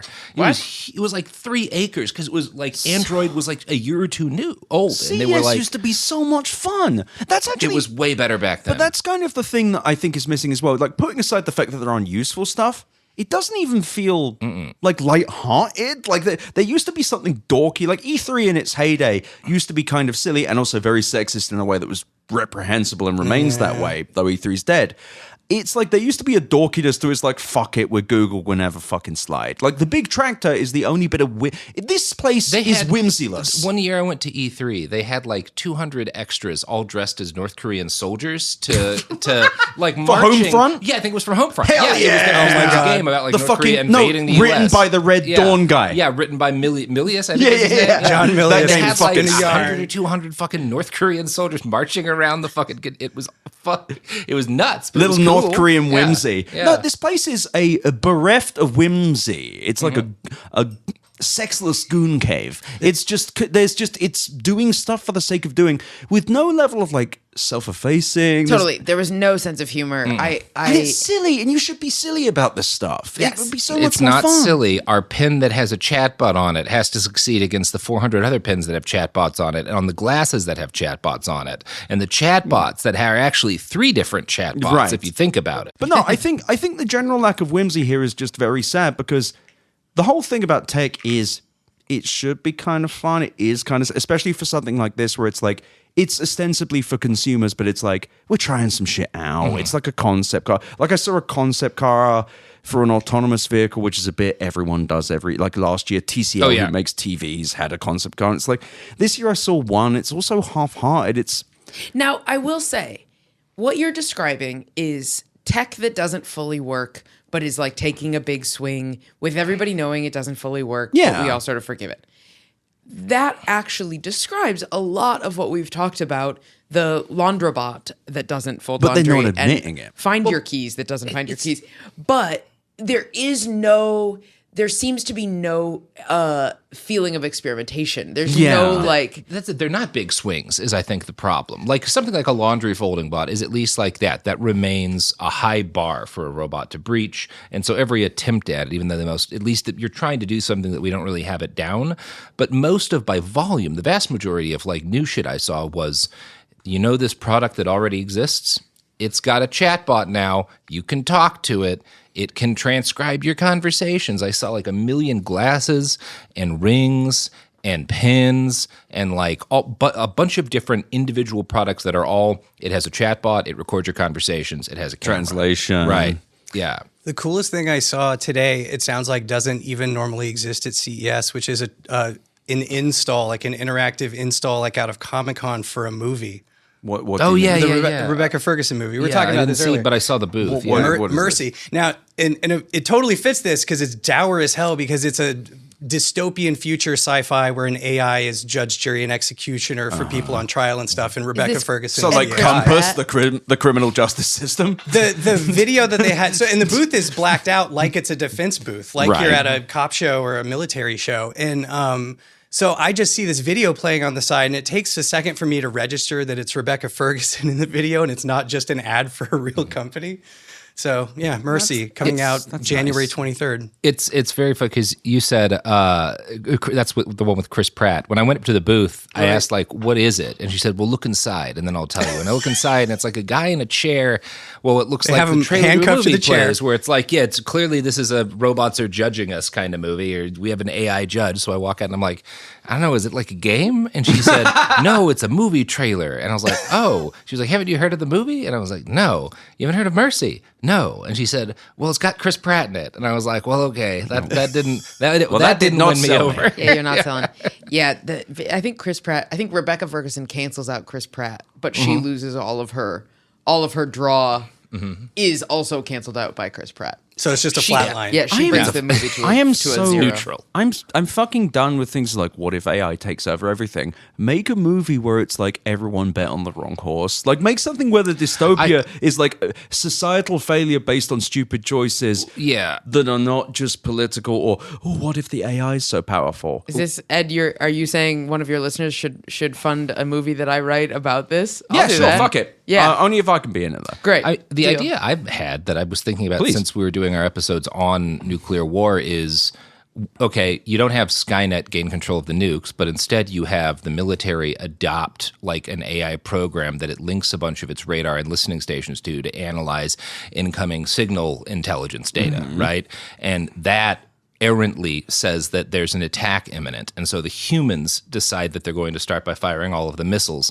And it's the job of our protagonist to convince all of these generals and politicians who are losing their minds over data, that over what the conclusions of this AI, that like we are not in danger and you do not need to fire all of the nukes. If you made that like and an that's the ticking clock. like an Armando Iannucci Death of Stalin style Exactly, thing, right. that would be really good. Because Mission Impossible, the last one, if you watch this fucking movie, great. If you didn't, it's so long and so bad and so I don't know, but it's like the entity controls all of the nukes, Yeah. and it's like. Who gives a fucking? I watched that movie the whole time. I was just like, I hope they all fucking die. Like I'm just like, oh well, these people. Other than Angela Bassett, she's all right. Speaking of Rebecca Ferguson movies where somebody has to convince somebody to not fire preemptively, Right.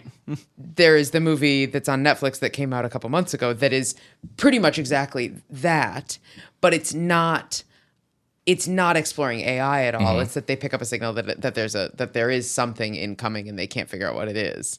And that, I mean, you should watch that movie. The movie that just, yes. Yeah. Yeah. What And is it Rebecca called? Ferguson was actually, I didn't remember who she was, looked her up. She was actually in Mission Impossible Final Reckoning. Yeah. She was very good. And in my it. fucking boyfriend has a big fucking crush on her. So I hate her. Stuart. I kind of like her. I think she's fine. Stuart, come on the show. You're very funny. You're invited. What if in your nuke movie, the nukes also had chatbots? Well, yeah, I mean, you got to put, because the nuke needs to be able to tell you, like, how it needs to have a personality. It's like a Doctor Strangelove thing where like every Peter Sellers character is a chatbot. Yeah, it needs Yeah, each agent is like, you got this. You got this. It's going to be okay. it needs to be able to text the like bombardier who drops it, like, hey, I just want to let you know that like I think you did a really good job. You look fly today. It's Yeah. not just and I heroic. mean fly it's as a daring. joke. Yeah. People are going to be so angry at you for interesting. this, but you did the right thing. It's going to be dangerous, but it's also going to help. I think that we're approaching an Iannucci verse far more than anything else at this point, where it's just very silly and bad, but not for like the nuclear holocaust way. It's just going to be like everyone shits their pants at once economically, but Yeah. that's also bad. I mean, it will.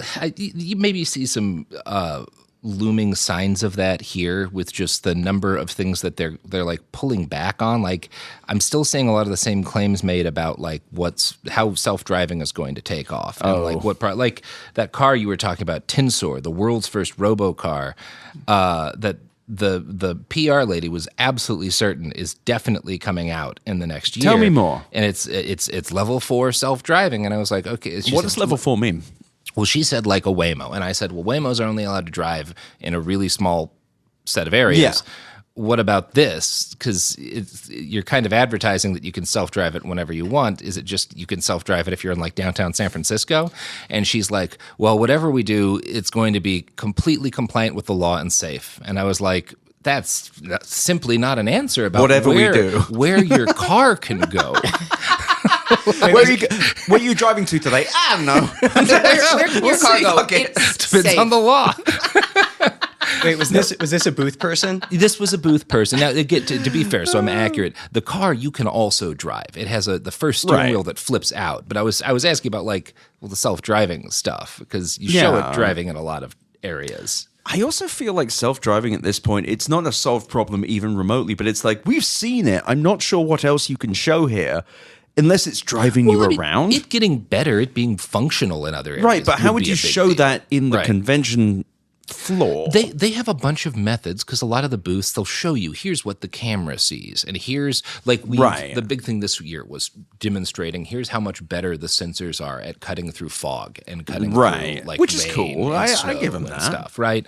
But yeah, it's not the same as there being a bunch of new products. A lot of times you're looking at like a disembodied piece of an automobile, and it's like, here's how and a bunch of flashing thingies, and it's like, look at all the things we noticed. Look at a cat. And yeah, and I don't doubt that it's important, but I guess what I'm kind of gathering is that like we're continuing to slowly figure out this technology, and maybe one day it'll get there before, society collapses. Yeah, it's like the CES Trough of Disillusionment show. It's just everyone's just kind of like, yeah, well, we're still working it out. You want to give me money? And that's what I want to reiterate is when we were talking about the whimsy, the kind of stuff that is like, it doesn't work and it's not going to be ready for a long time was acceptable when there is some kind of self-awareness. Yeah. Of it's not going to be ready for a long time. Yeah. But when it is tried, when a company is trying to pass it off, is hoping that you don't ask the question of, and when will this be available, and how much money is it, and can it do this, and can it do when they seem to sort of be hoping that you just buy the ruse, that's when it's frustrating. And that's like, that was very much,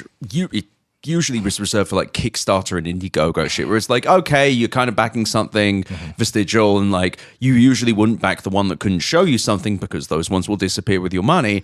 But now, like, Nvidia is running things like Kickstarter because you can't get refunds or change things, which is so cool. You apparently don't have to pay for anything now either. We love it, folks. But it's so strange as well because sure, you got hucksters at CES, but there would be a level of mad scientist to it. Like the LG Cloyd robot. Cloyd. Oh, Cloyd. Cloyd. Oh, Cloyd. Cloyd is your new best friend. He's a robot that can do your dishes very slowly. And also can't really do them. Not like well, and he can fold some kinds of very simple laundry like towels, again, very slowly. And they say he was can saying cook.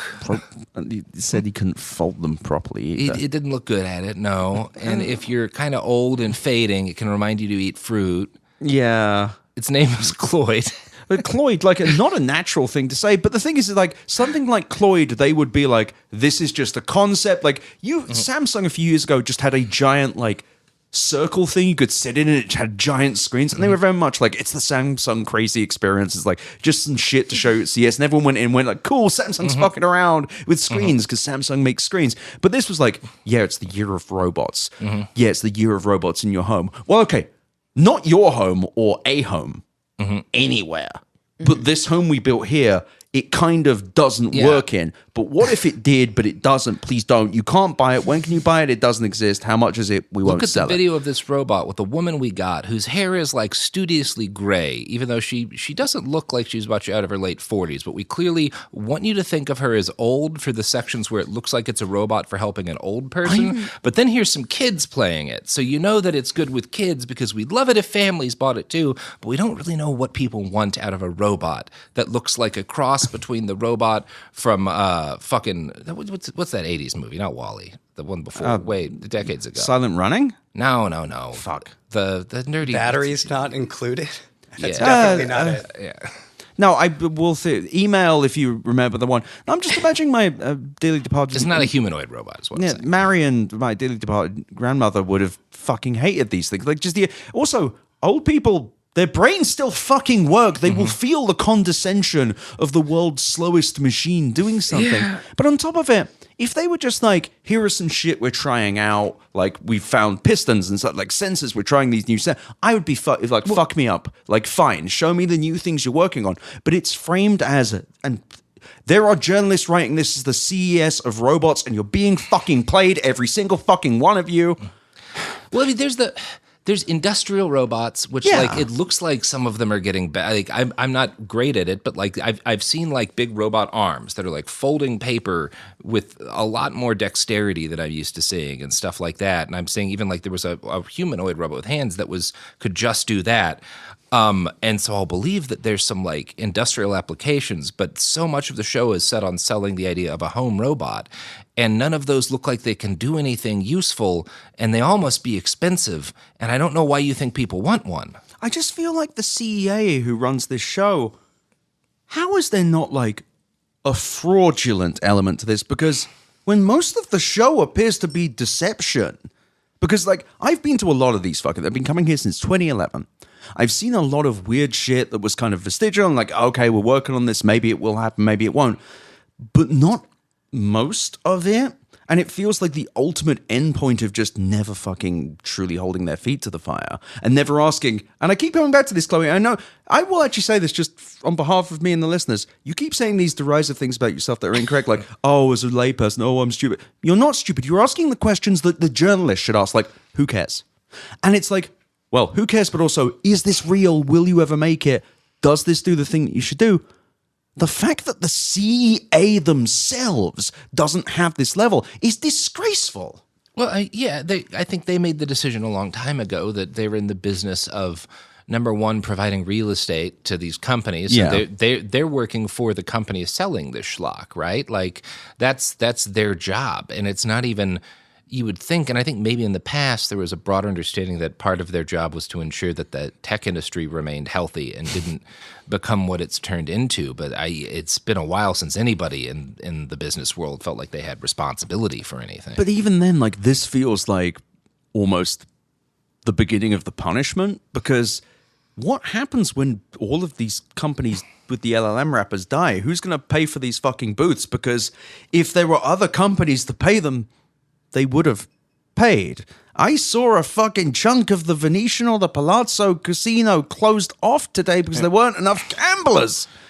Our pretty gamblers aren't here during a business week. What is going on? We can't con people from other countries into gambling? I did wonder if... I don't think people from other countries are visiting as much. Yeah. Well, that's probably because there aren't good enough gadgets. I'm joking. I'm obviously joking. Chloe, what were you going to say? I did wonder if this population is a... like gambling partying Yes. population. Yes, 100%. People, it used to be CES. People would come get rip shit. They'd sit at or stand at our beautiful craps tables. They'd be going all the hard ways. They'd be doing big 6, big 8, all the dumbest bets. These motherfuckers put so much money on midnight, which is 12 on the craps table. That's how you know you have a healthy Vegas, when you got some dumb fucks at the craps tables. Yeah. We've got empty craps tables. This is a bad It's sign. only me making really smart bets. Yeah, well, you got a system. That's why I haven't gambled in years, and I live here, which is crazy. But no, I'm genuinely serious.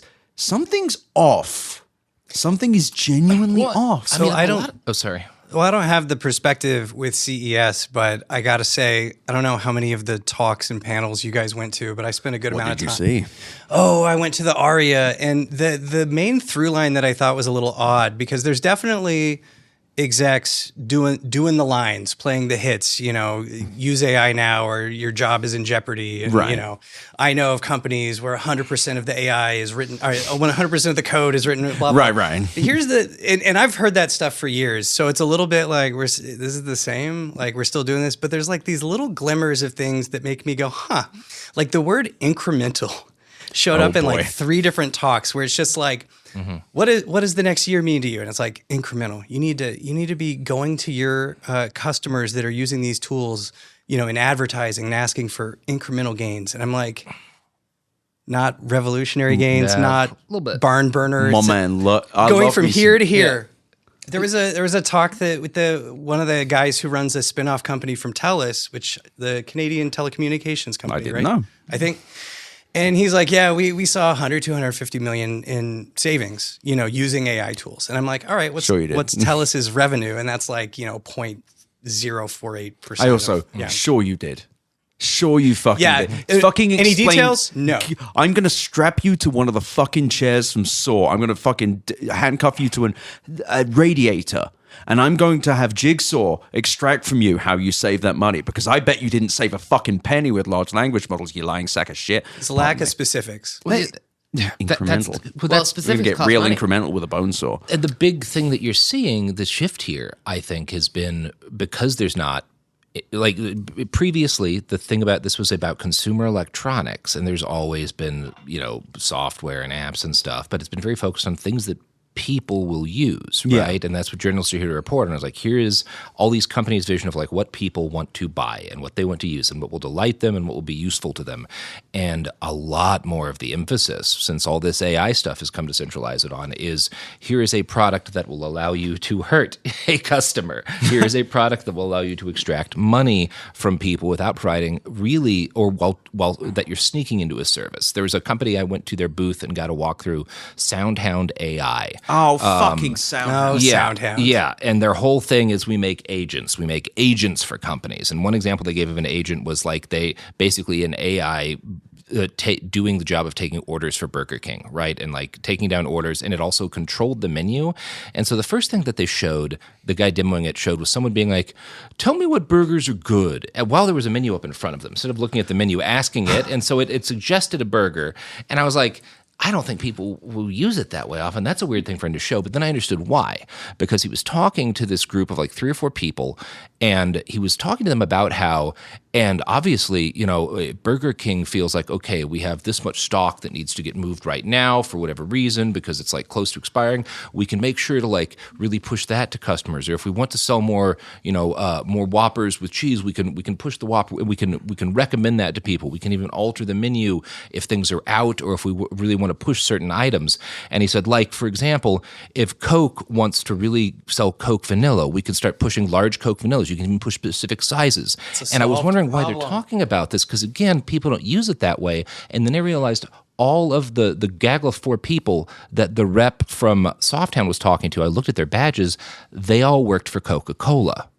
And so this was a pitch of this is the future of ordering at fast food restaurants. And if you work with us, we will push Coca-Cola on customers. A lot of the marketing in this bubble, like as a writer, I've spent years watching like creatives in Hollywood and games and stuff just feel like they're on the back foot because they're being threatened. By this marketing. The marketing is not even aimed at them. When somebody says you have to learn this or else somebody's going to take your job, that's not actually aimed at that person. It's aimed at the investors. Yes. Right. And that's one of the most, it's bullying, but the funny thing is SoundHound was basically a Shazam competitor. Mm-hmm. But what's really good about that is Adam brought this up yesterday, and it's like, there is a famous tweet where it's like every Gemini commercial is, what should I eat for dinner? And he goes, sandwich. And they go, one of my holy favorite shit. jokes. And it's literally that. It's literally, what burger do I get? Burger. Holy fucking shit. That will be $150,000 a month. And they showed their car AI program where you can build your own agents in your car. And he gave it these capabilities. And the demo that he ran it on was, oh, my car's making this weird noise. And he described the noise. And the chatbot in the car first said, that sounds like it's this kind of problem. The average cost of repair is $700. Do you want me to find a place for you to get your car repaired? Aliens. Yes. And he said, I'll call the dealership. I've booked a spot at the dealership. While you're there, do you want me to schedule a test drive and a new Nissan whatever type car? Yes, my wife loves that car. And it was all about like, first off, nobody, unless I'm sure there are like rich people one who psychopath. They hear, oh, problem, I'll take it to the dealership and pay whatever it costs. Most people are like, okay, well, I've got a guy who didn't rip me off too bad before. I'm going to see if he can diagnose it. And like, can I? But my mate Jim, straight to the dealer, $700. Okay. No, the funny and like, I'll take a test drive. I'm always in the market for a brand new car. Like, it's all predatory for the person driving the car. It's all because everything that got the engineer excited, the only stuff he wanted to talk about was, and here's another place where it'll try to sell you something. That was it for the AI. The thing is, it's like, I think the tech industry has become guys selling stuff to guys that will not use it. It's just companies selling things to companies. Numbers you don't need. It's numbers you don't need to raise numbers that do money. Yeah. Well, and that's because one of two things will be true. Either all of these AI agents being integrated into these projects will drive sales significantly, and that will be the new thing advertisers fight over. And I'm not in love with that future. That said, it'll probably work better than banner ads. I don't think it'll work at all. I don't think it's going to... It'll work for a while, at least until they get data on whether or not it drives sales. OpenAI tried to integrate shopping things. We're just going to get onto that. But we're coming to the rotation point, so we're going to start rotating our hours. We're going to move on to the final section. And I must say, this upcoming ad... I don't know what we're doing. For Blades of Glory theme. I'm doing music under your clothes. I appreciate that, Chloe. Chariots of Fire. It's now a flawless transition. Upcoming ad, it's probably for a podcast or some product or some shit, but I need you to click it or listen to whatever the fuck you do. I've never heard the ads. I don't know what they are. If you complain about the ads, please help me.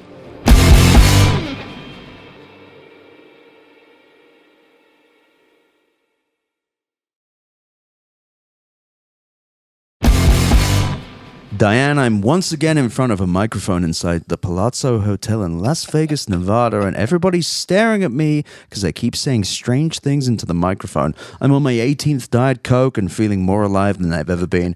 Joining me is actress and stand-up comedian Chloe Radlciffe for sadly our final episode with her. Wow, this is it. We've come so far. Honestly, the listeners fucking love you, and I need to bring you back because they're going to be pissed. I'll come back anytime you want. And to your left is another person who I need, Rob Pegoraro, the tech reporter who has been around for why 1998 was when you started. It's been a minute, yes. Genuinely, multiple people have emailed in being like, "We love you," and then one slightly horny person. One slightly was like Rob Pegoraro ASMR, and then to your left is Robert Evans of Behind the Bastards. And who I have heard Two R names in the room right now. so many horny things I've heard. Like, no, I mean quite literally. It's not my favorite way to be led into. I'm so sorry, but and then okay, we'll just move on. Robert Evans, Behind the Bastards, my boss. What about me? Anybody say anything horny about me? I got an olive in my mouth. Anyway, So now you guys you're wanna gonna get fuck it. me? Yeah. I actually am just describing this. Chloe just has an entire like A jar of a olives glass- and one big spike. And I said to Phil, It looks pretty good. There's a Greek man sitting in a room that's nothing but jars of olives, going like, "All right." finally, finally, podcast do this. That's more Russian. You're Greek? Yeah, that was fucking terrible. I've not met any Greek. Yeah, people. you want to try that one again? I no, my brain is like, I don't know what Greek. No, I can't. I truly don't know. Like, Is Greek an accent that white people can do? White people I do mean- Greek all the time. They're white. they're called Greeks. Yeah. Like, okay, well, let's move on from that one. This is a fun bit. I one of my favorite bits, one of my first bits that got Europeans really mad at me. I read this article that was arguing that, okay, like Greeks got inducted into whiteness at the end of World War II. And I shared it, and the person who got a bunch of Germans really hated me sharing this article. This was around the time they were trying to make them pay for their debt back to them. That is Edward Ongweso Jr., the writer of the Tech Bubble newsletter and classic staple of the Better Offline experience. We were just talking about why people do CES, and I know I did Oh, I this. think about why people do racist accents. Why people do Because Greek. they're very fun. It was a tangent. That's a joke. She is doing a bit. We are doing bants. We're bant maxing. No, we were just talking about why people do CES, and I've said earlier, it's like, okay, people do these shows because it's an excuse to get people together. That's completely true. I also think that there is something kind of magical about CES because you get, like, people happen to be here, and if you take it for what it is, which is a convention center full of bullshit, you get to see people you love. Like, everyone in this room I'm really happy to see. Like, everyone is in different places. Some of them are like, Chloe, you're in New York, so I see you a decent amount, but Rob, you're in DC. Ed, I see you, but like people get busy, and Robert's in Portland, and it's like, it's nice to get people together. And yeah, the more you suffer, the funnier it is to talk about it. And also, I don't know, this podcast fucking rocks, and it's kind of fun to do something weird and different every year. I wish there was more on the floor to be excited about, though. Ed, what have you been up to today? We haven't heard much from you. Well, funnily enough, I found there's this AI voice synthesizer that let you do any accent that you wanted to do. And I was on the floor doing some of the worst you possibly could. And it was really... Was it good at anything?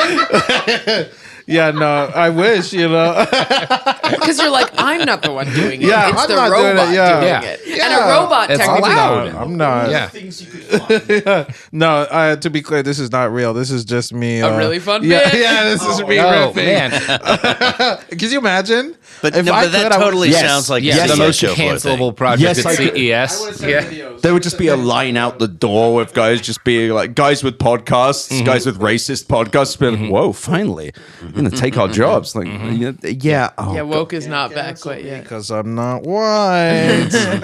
that's right. No, Woke 2 CES is going to be fucking great. We were talking about the gender reassignment section. It's going to be fucking great.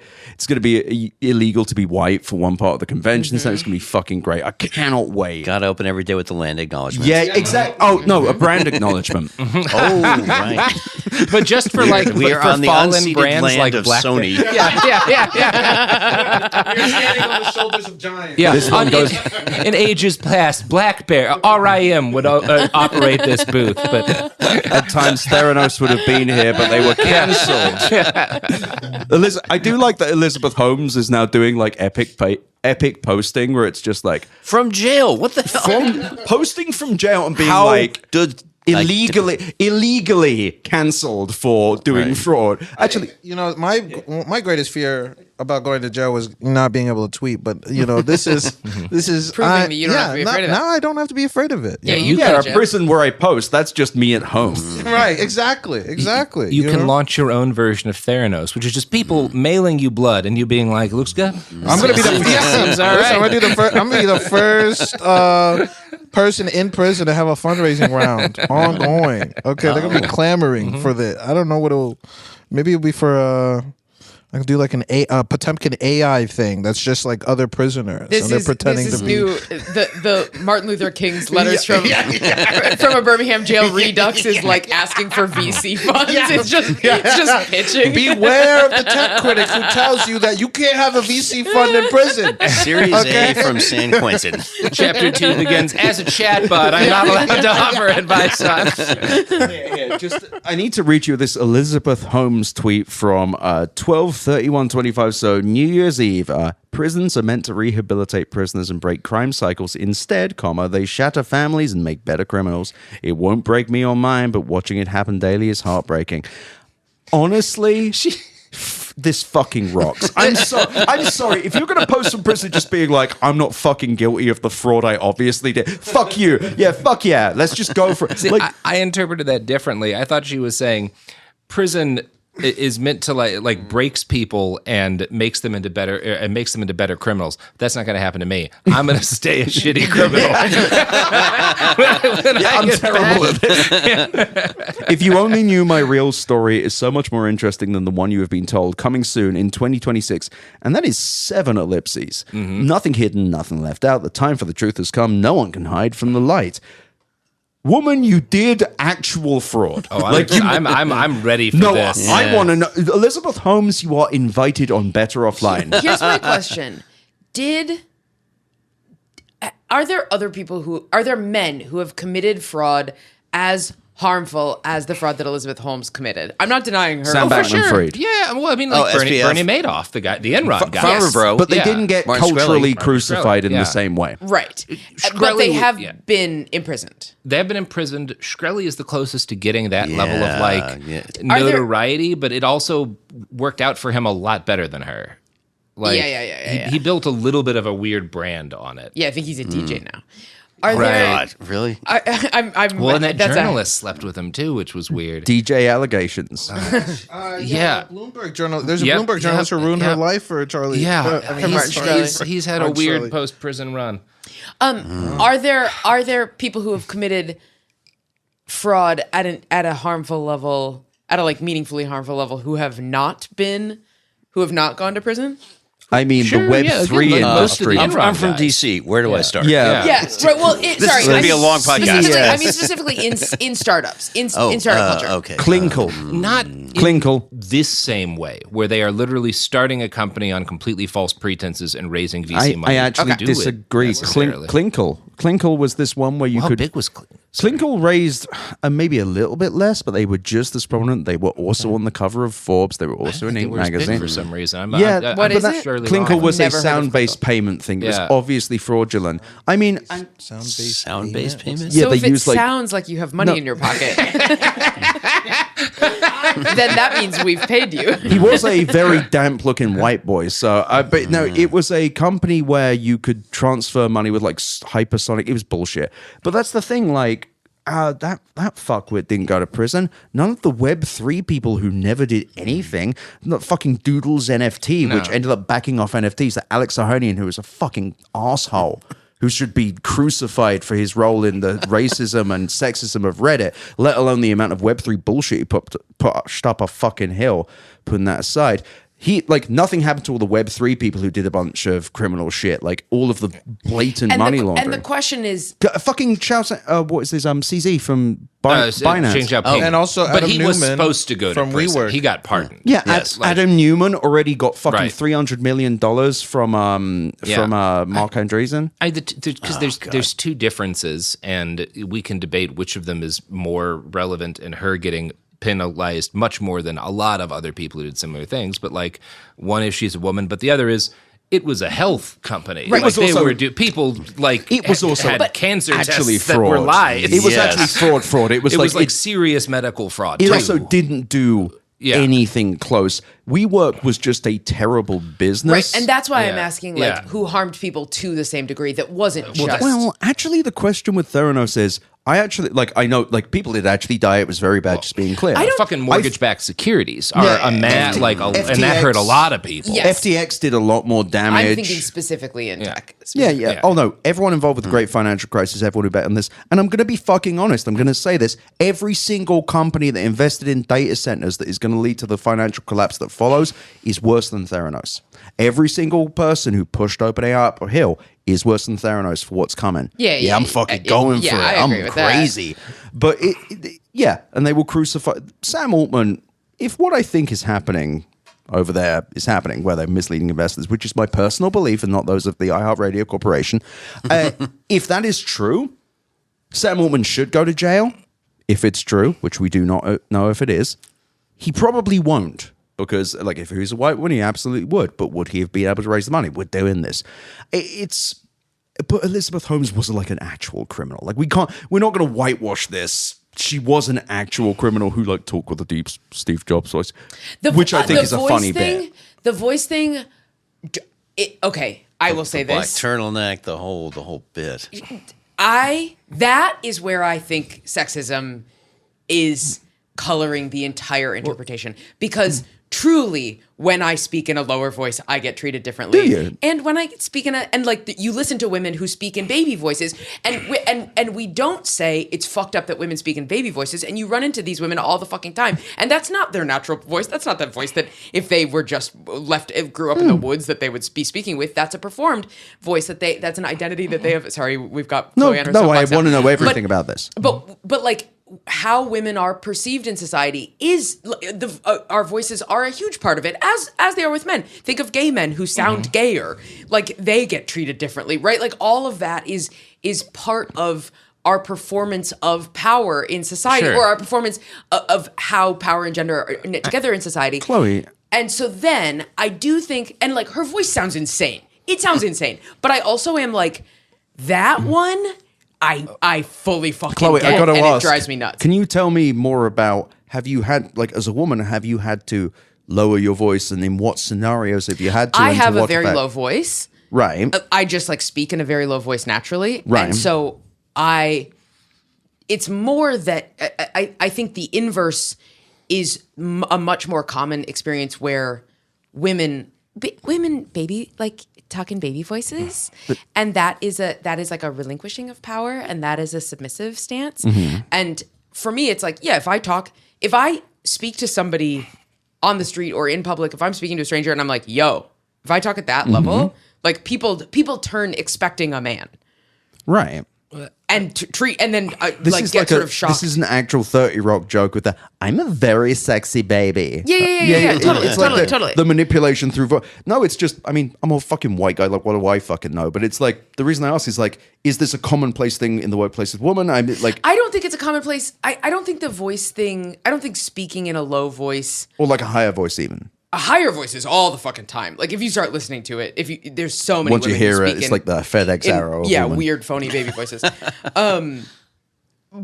I think that the idea that a woman like artificially lowers her voice like Elizabeth Holmes did, That's a little low. Is very uncommon, totally. And her voice sounds insane. Like I don't dismiss that she sounds batshit. Yeah. But it's also like the fact thing it that clearly drives me worked. nuts- the thing that drives me nuts is like that we will find fault in however a woman presents. Right. And that when she tries to then model after male presentation in some way, then we're like, well, that's wrong. But it too. worked though. Well, It really Yeah. worked. What really frustrates me is you get a lot of people who will point out laughingly she was clearly trying to imitate Steve Jobs in the way that she dressed with the turtleneck and whatnot, and point out like how like the style of her presentations was aping him.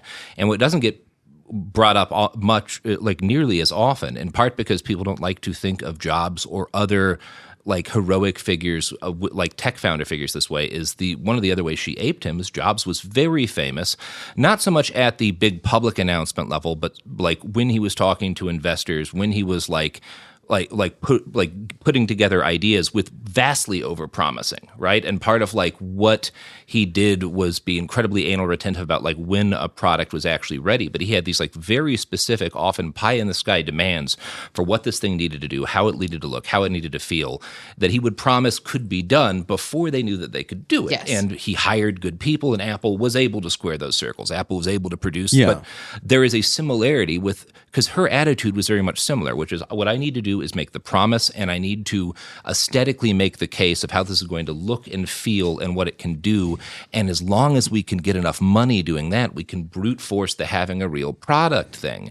And it's not exactly the same thing, but it's close enough, because almost every founder at some point relies on, I don't fully know that what I can do meets what I am selling to the people who are investing money. And I don't fully know that the product that I am promising them, I'm really going to be able to deliver, especially for the cost that I'm promising them. And that fundamental reality of how all this works, it gets obscured a lot, because it's not, it makes it sound like gambling, and in a lot of ways it very much is. I mean, what's the difference? I mean, there is a difference in that Theranos did not exist, but what you just described is large language models. Like, it literally is. Well, It's look, this thing fucking sucks and it doesn't do what you want it to. But what if we spent more money than anything has ever been spent ever, forever? What if it became something completely different? And people will try and differentiate, because, okay, the first step with Theranos was bullshit. They just sent it to LabCorp. They didn't even have the beginning steps. That fucking sucks. But Sam Altman does not have the first steps to AGI. Fucking Wario Amadei doesn't have the first steps to a fucking shit in a hole in the ground. Like, they're all doing only a few steps from Theranos, and they will be colored very differently, that they were just innovators risking. If you end up writing that when this shit pops, you're a mark. In the same way that every single person who covered Theranos was, because it's the same shit. Not everyone. There was a real good reporter at the Journal. John Carreyrou. Yeah. Several years after all the major articles came out. John Carreyrou was 2015, I think, that came out. There were Theranos articles for years. And there was several blogs before Carreyrou that were like, hey, I looked at the science. None of this made sense. Doesn't seem like it can work. Yeah, and Carreyrou did, and to be clear, he did incredible reporting, a really great job, but it's like, there were very few people who did. And I think when Sam Altman gets crucified, as I expect, Evangelion style, it's not going to be the same way, and I think everyone needs to prepare for, if you want to frame this as the innovator's dilemma, he was just trying something.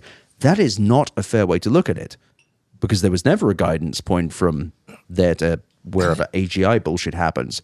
It's also fundamentally really bad for innovation. Like, one of the big frustrations for me today was walking past probably a cumulative acre or two of different home robots. This is a robot servant. This is a humanoid robot that you can have do tasks for you. You can have it watch your kids. You can have it take your pets out. Here we've got one, and we've got a robot dinosaur, and they're trying to get past each other. I did see Everyone that. watch them. Yeah, that was cute. And there's some of it's cute. Some of there were a lot of humanoid robots that were like awkwardly strung up, like they were on a gibbet to keep them standing, because when they were on, either they'd broken, or they wouldn't stay up on their own power. I wasn't sure exactly what was happening there. But in the middle of all that, I come after an acre or two of this stuff, I come across a little booth where it's two guys at a desk, maybe two desks, and they've got just a couple of stringy looking little fabric tubes hanging, and then a couple little gizmos on the table. And I go up and I ask what it is, and it's a photonic muscle is what they're calling it. And the way it works is, I'm pulling up the picture right here. Auraflex is the company. And it's a photonic muscle, and you have these little bundles that look kind of like this. And each of these bundles has an LED light in it, and there's like a kind of fiber or something inside it. And when the light turns on, it causes that fiber to contract in a way that mimics a motor or functions the same way as a motor. And so you can put them in devices. And the example they had was there's this device that's like I think like you call like an intake thing on like a car, right? Where you need these little flaps to open, and the flaps open and close by the use of these, and they take up like half as much space as a motor would take, because instead of a motor, you have these little like synthetic photonic muscles that are much lighter, much less space, fewer moving parts. It's the chance to see stuff like that, which is why I keep coming back. Yeah. And yet I miss this company because there's a lot to take in. And you have to walk past, again, all these companies that have put God knows how many hundreds of millions of dollars into humanoid robots, most of which never have a chance, really, of establishing themselves. And basically none that I saw outside of like the ones meant for specific manufacturing uses seemed like they had a creative or intellectually interesting reason or solved a problem. And that so vastly outnumbers in funding and attention, oh, somebody made a muscle with light. That's kind of sweet. Well, the problem is like the idea, a robot that does one thing is not what people expect from a robot. Everyone wants to have one robot that is just a person, a slave. Let's just cut straight to it. LG's whole sales pitch was the zero labor home, which I mean, like big if true. Right. Yeah, but it's like I don't live Cloyd's in gonna that home. save you from some labor. Didn't you see the Cloyd? Yeah, I mean, he's He's gonna find your keys. willing servant. Yeah. Find your keys, bring your fruit it's when like- you're demented. it's You like are right that it is what people want as a yeah, slave. you it's a slave. Yeah. It's you either want a completely faceless machine, and I'm sure I want to make sure as the your ears the black guy, like, come on. Say it. We gotta get him in the conversation. I wrote, As the what? As yeah, the guy with rings. As as the guy with, as you can't see, but I got some Hotep rings on, so I know something about slaves. I know something about slaves. In my newsletter, I wrote. There's this essay I wrote that was talking about how the roots of automation go back to slavery, right? So part of the thing that developed the impetus for automation is that, you had the abolition of slavery and you had the British Empire being like, oh my fucking God, how are we going to keep, plantations are incredibly profitable. How are we going to keep these sort of profits? Because they're also integral to our empire, like for funding our navies and fielding our armies. And so the idea was like, okay, well, you have to make the factory resemble a plantation as much as possible. And I think most people, when they think of plantations, they think like, okay, it's outside, it's disorganized a little bit, you have an overseer, but they were like very highly regimented and they developed very specific methods of extracting and terrorizing as much labor as possible and terrorizing people. And so the automation that was developed by this guy, Charles Babbage, was like an attempt to do early divisions of labor and create machines that would be able to, self-surveil workers, or workers would be able to self-surveil themselves or quantify their work or divide it into pieces. Like some of the very foundational theories of how labor should be organized going into, okay, well, how do we get a non-human along division of labor where we're separating as much work as possible into discrete, repeatable, substitutable parts, which we already designed to resemble slavery. How do we get that in this like embodied thing that is also just happens to look like a person without a face that's we want everywhere in the house? So I don't know. I feel like the heart and the soul of it does link back to it, and it goes back even further, right? But I think then also the other question is like, how much do you think this is also colored by experiences maybe some of these people have where, they're like, yeah, why shouldn't I? Why shouldn't I have a person or a thing in my house, and how can I convince other people to do it if only by having a robot do it, right? Mm-hmm. And I think that there's two parts of that. It's one, they might have hired help and they're like, well, I have to pay some fucking piece of shit human. Jesus Christ. But also, I feel like there's a division in automation with some people, where there's some people where it's like, I see this as like an amplification of who I am, like an extra arm, like an arm that moves one thing to one thing, which is not a thing I command, but it's just a thingy that does an action. That's not a sexy thing you can raise funding on. You can't be like, I got an arm that moves a thing from a thing, which is most industrial machinery. It's just like repeating one task again and again and again. The reason that replaces humans is that's a repetitive action. It fucks up humans, but it's not about the subjugation of a person. It's an action. Yeah. It's not about controlling someone. It's about making a thingy happen. Then there are the people who are like, wouldn't it be awesome if every fucking whim I had was perfectly solved and I could order someone around, to quote Adam Conover from yesterday, dance, no, the way I like it. And it's this idea of this Aggie bot yesterday, oh, it can do the TikTok dance. Why do you want someone to dance for you? That's a fucking peculiar instinct. Well, part of what's so difficult, though, is that it's a version of the same problem that you have with a lot of like genetics and like fertility and technology, right? Where do you want to make sure if you can find out in the womb that a child's going to be born with its lungs outside its body, and you can just kind of snip that out, so the lungs are inside the body, right? Do we want that? Everyone's pretty much like, well, yeah, it's probably good if kids have lungs, yeah. Do you want to be able to tell if someone has autism and snip that? Whoa, suddenly, or any of the other horrible eugenics questions, right? So everyone's like, yeah, there's certain things we want to be able to do with genetics technology, but if you say this is okay, all It's who people are going to draws the start line. immediately pushing Yeah. for all, and like Yeah. drawing a line is something that, like the fact that you're drawing a line means there's going to be strong lobbies of people pushing for stuff that is really bad, right? And with automation, everyone's like I saw a product today that's I've seen a couple like this where it's a big, basically like a big cart on wheels that can go off-road and can be fully autonomous, and you can set, here's where wounded guys are going to be, here's where the hospital is, drive up to the front line, people throw a wounded guy in, drive to the medical Which sounds area. good. Right? And you don't necessarily, like, it's better if a robot does that because people can get blowed up, right? Yeah. If you can, and there's also, like, obviously, I'm sure we all have individual pain in the ass tasks that we're like, well, yeah, I'm fine if a robot washes my dishes. Like, Yeah. But once you're saying, well, we do want to automate some stuff, you're having then a conversation, where is the line?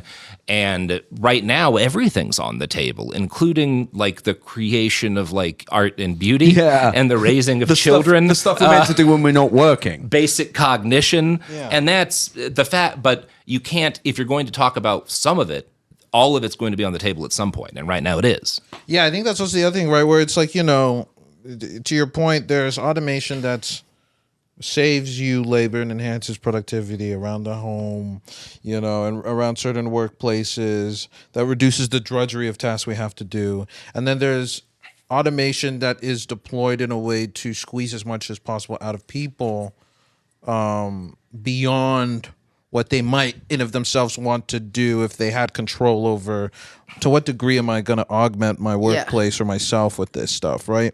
And I think that ends up also being the line with a lot of these technologies, where it's like, how if we were designing genetic technologies, if we were designing, assistive automation or assistive artificial intelligences and grafting them onto our lives, I feel like the points in which we would let them and not let them look different than what your concerns and interests are. If you're like, okay, well, I'm looking to get a return, or I'm looking to organize the workplace in a certain way, or I'm looking to just meet a very specific need in this or that context, right? In a battlefield, in a hospital, in a public space. So I think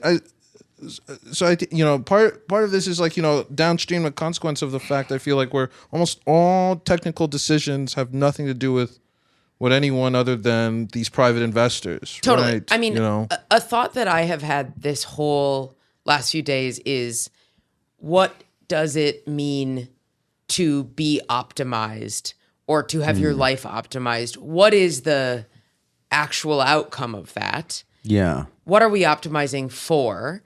And if the optimization is, we're going to remove all of the annoying tasks so you can enjoy life, that sounds like an awesome answer that I could totally get behind. On the ground, that doesn't seem to be what any of the products lead to. I was just thinking of something very simple, which is like, I'm lucky to live a really good life. And the reason I can is I have a washing machine and a dryer that works really well, and I have a good dishwasher. Like, it's like, It's all it took. yeah, like, it's like the shit that sucks isn't like I can afford to use Uber. I can get around. Like, a $50 dishwasher that's really good feels like it would be more innovative than anything on this floor because most people can't afford to have a good one. Like the things that get in the way of existing are labor, as in having to do your horrible fucking job that doesn't pay you enough, or the shitty, like, how the fuck do you look after the children you have? There's not really tech. You can't buy more time unless you have actual labor help, which requires more money. And you can't really replace that with a robot, because the reason they need an everyman robot is because problems are complex. The problems of even dishes are complex. And decision making is exactly is complex. That is exactly it. Yeah. It's like, it's not the problems themselves, it's the decisions around them. I mean, and that's why the most responsible technologies at CES stick to doing the things where there's no real downside if it's not done perfectly, like raising children. Which I saw a really good child companion robot today, which I look for at every one of these. I love them. But yeah, it's Oh, I wasn't sure you were going with that. Oh no! So there was a really good one that it's one of my favorite CES categories, where it's like Southeast Asian tech company marketing to Americans that doesn't fully understand our culture. Fuck me up. And so they have a set of bleachers erected and like 50 of these like little robot dolls sitting in them. I'll show you guys, but they're all wearing like sleeveless shirts. Let's take a look at this. And like, I did walk by that yesterday. yeah, they're all wearing sleeveless shirts and like little beanie hats, basically, Like a- that have the name of the robot on it, which is Booster, or is it Booster? Yeah, it's Booster. But then in front, they had one robot that was dressed differently. And I didn't realize at first. It looked like it had like a suit and a black hat on. And then the video starts playing, and I realize that fucking robot is Michael Jackson. And it's dancing to Billie Jean alongside what I believe is a kid. Sadly, I know exactly where in the North Hall that was. And it was... Well, that did happen. Could not get across to them. Hey, guys, maybe Michael Jackson's not the best robot mascot for a children's toy. Ooh. You might have... Yikes. But well, immediately... What I got to show you guys, and this is what I was telling you about. We might cut this in. We might just let it fly. I want the reaction. This is what happens in that video immediately after the robot's dancing. I'm going to put a link Billie to this Jean. in the notes. Yeah, so this is right after Billie Jean.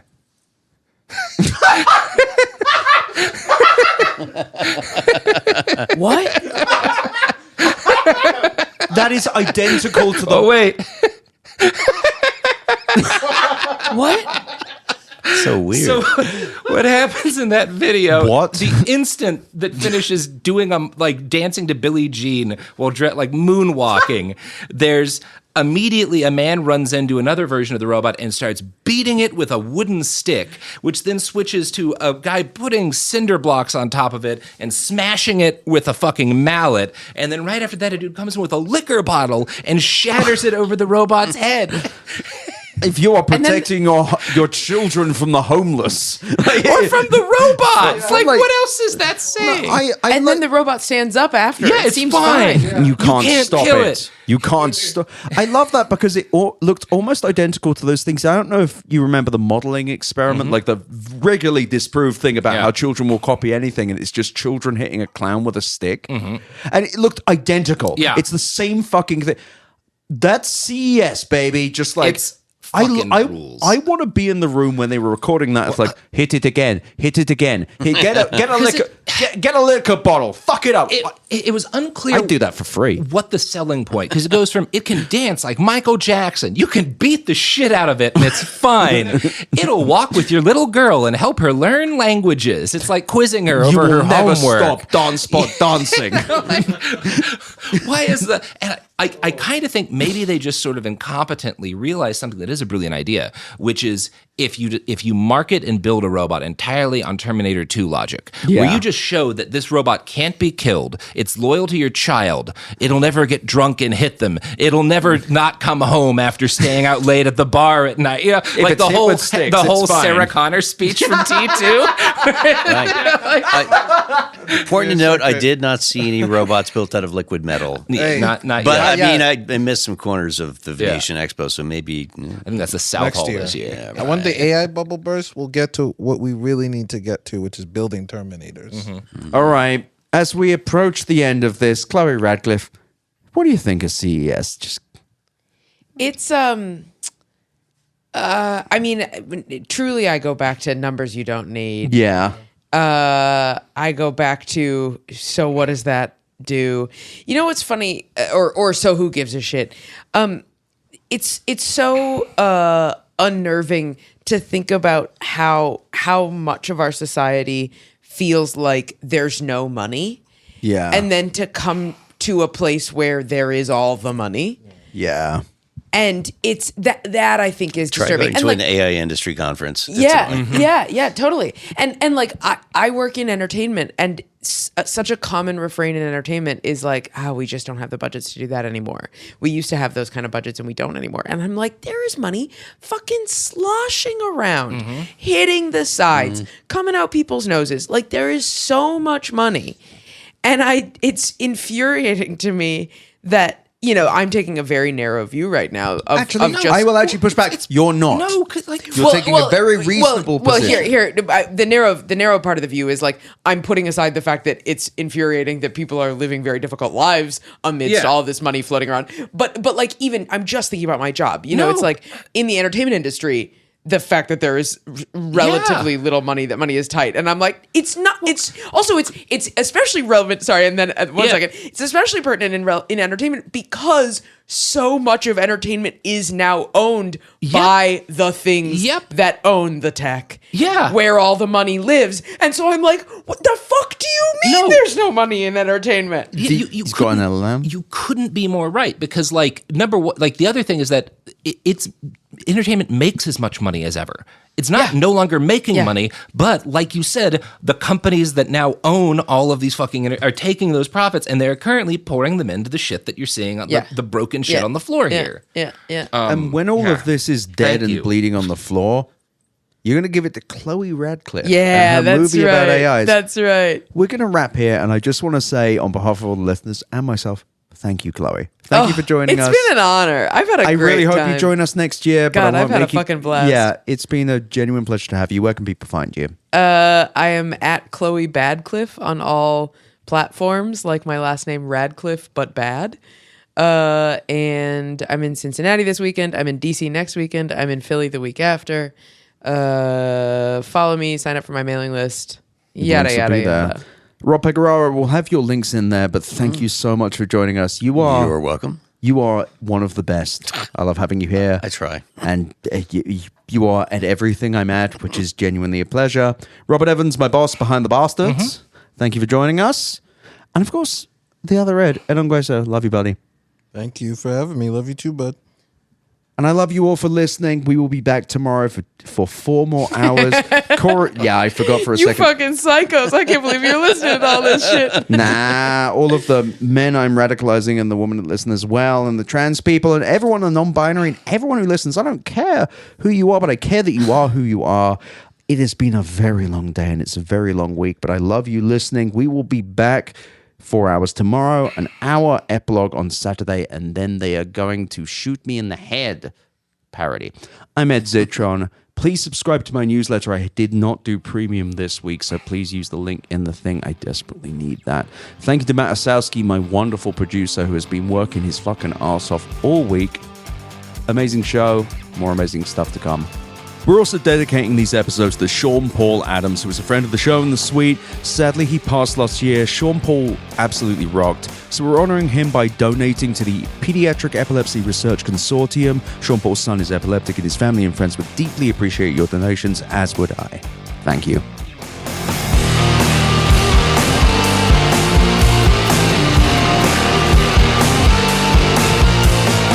Thank you for listening to Better Offline. The editor and composer of the Better Offline theme song is Matt Osowski. You can check out more of his music and audio projects at matosowski.com. MATTOSOWSKI.com. You can email me at easy@betteroffline.com or visit betteroffline.com to find more podcast links and, of course, my newsletter. I also really recommend you go to chat.where'syourEd.at to visit the Discord and go to r/betteroffline to check out our Reddit. Thank you so much for listening. Better Offline is a production of Cool Zone Media. For more from Cool Zone Media, visit our website, coolzonemedia.com, or check us out on the iHeart Radio app, Apple Podcasts, or wherever you get your podcasts.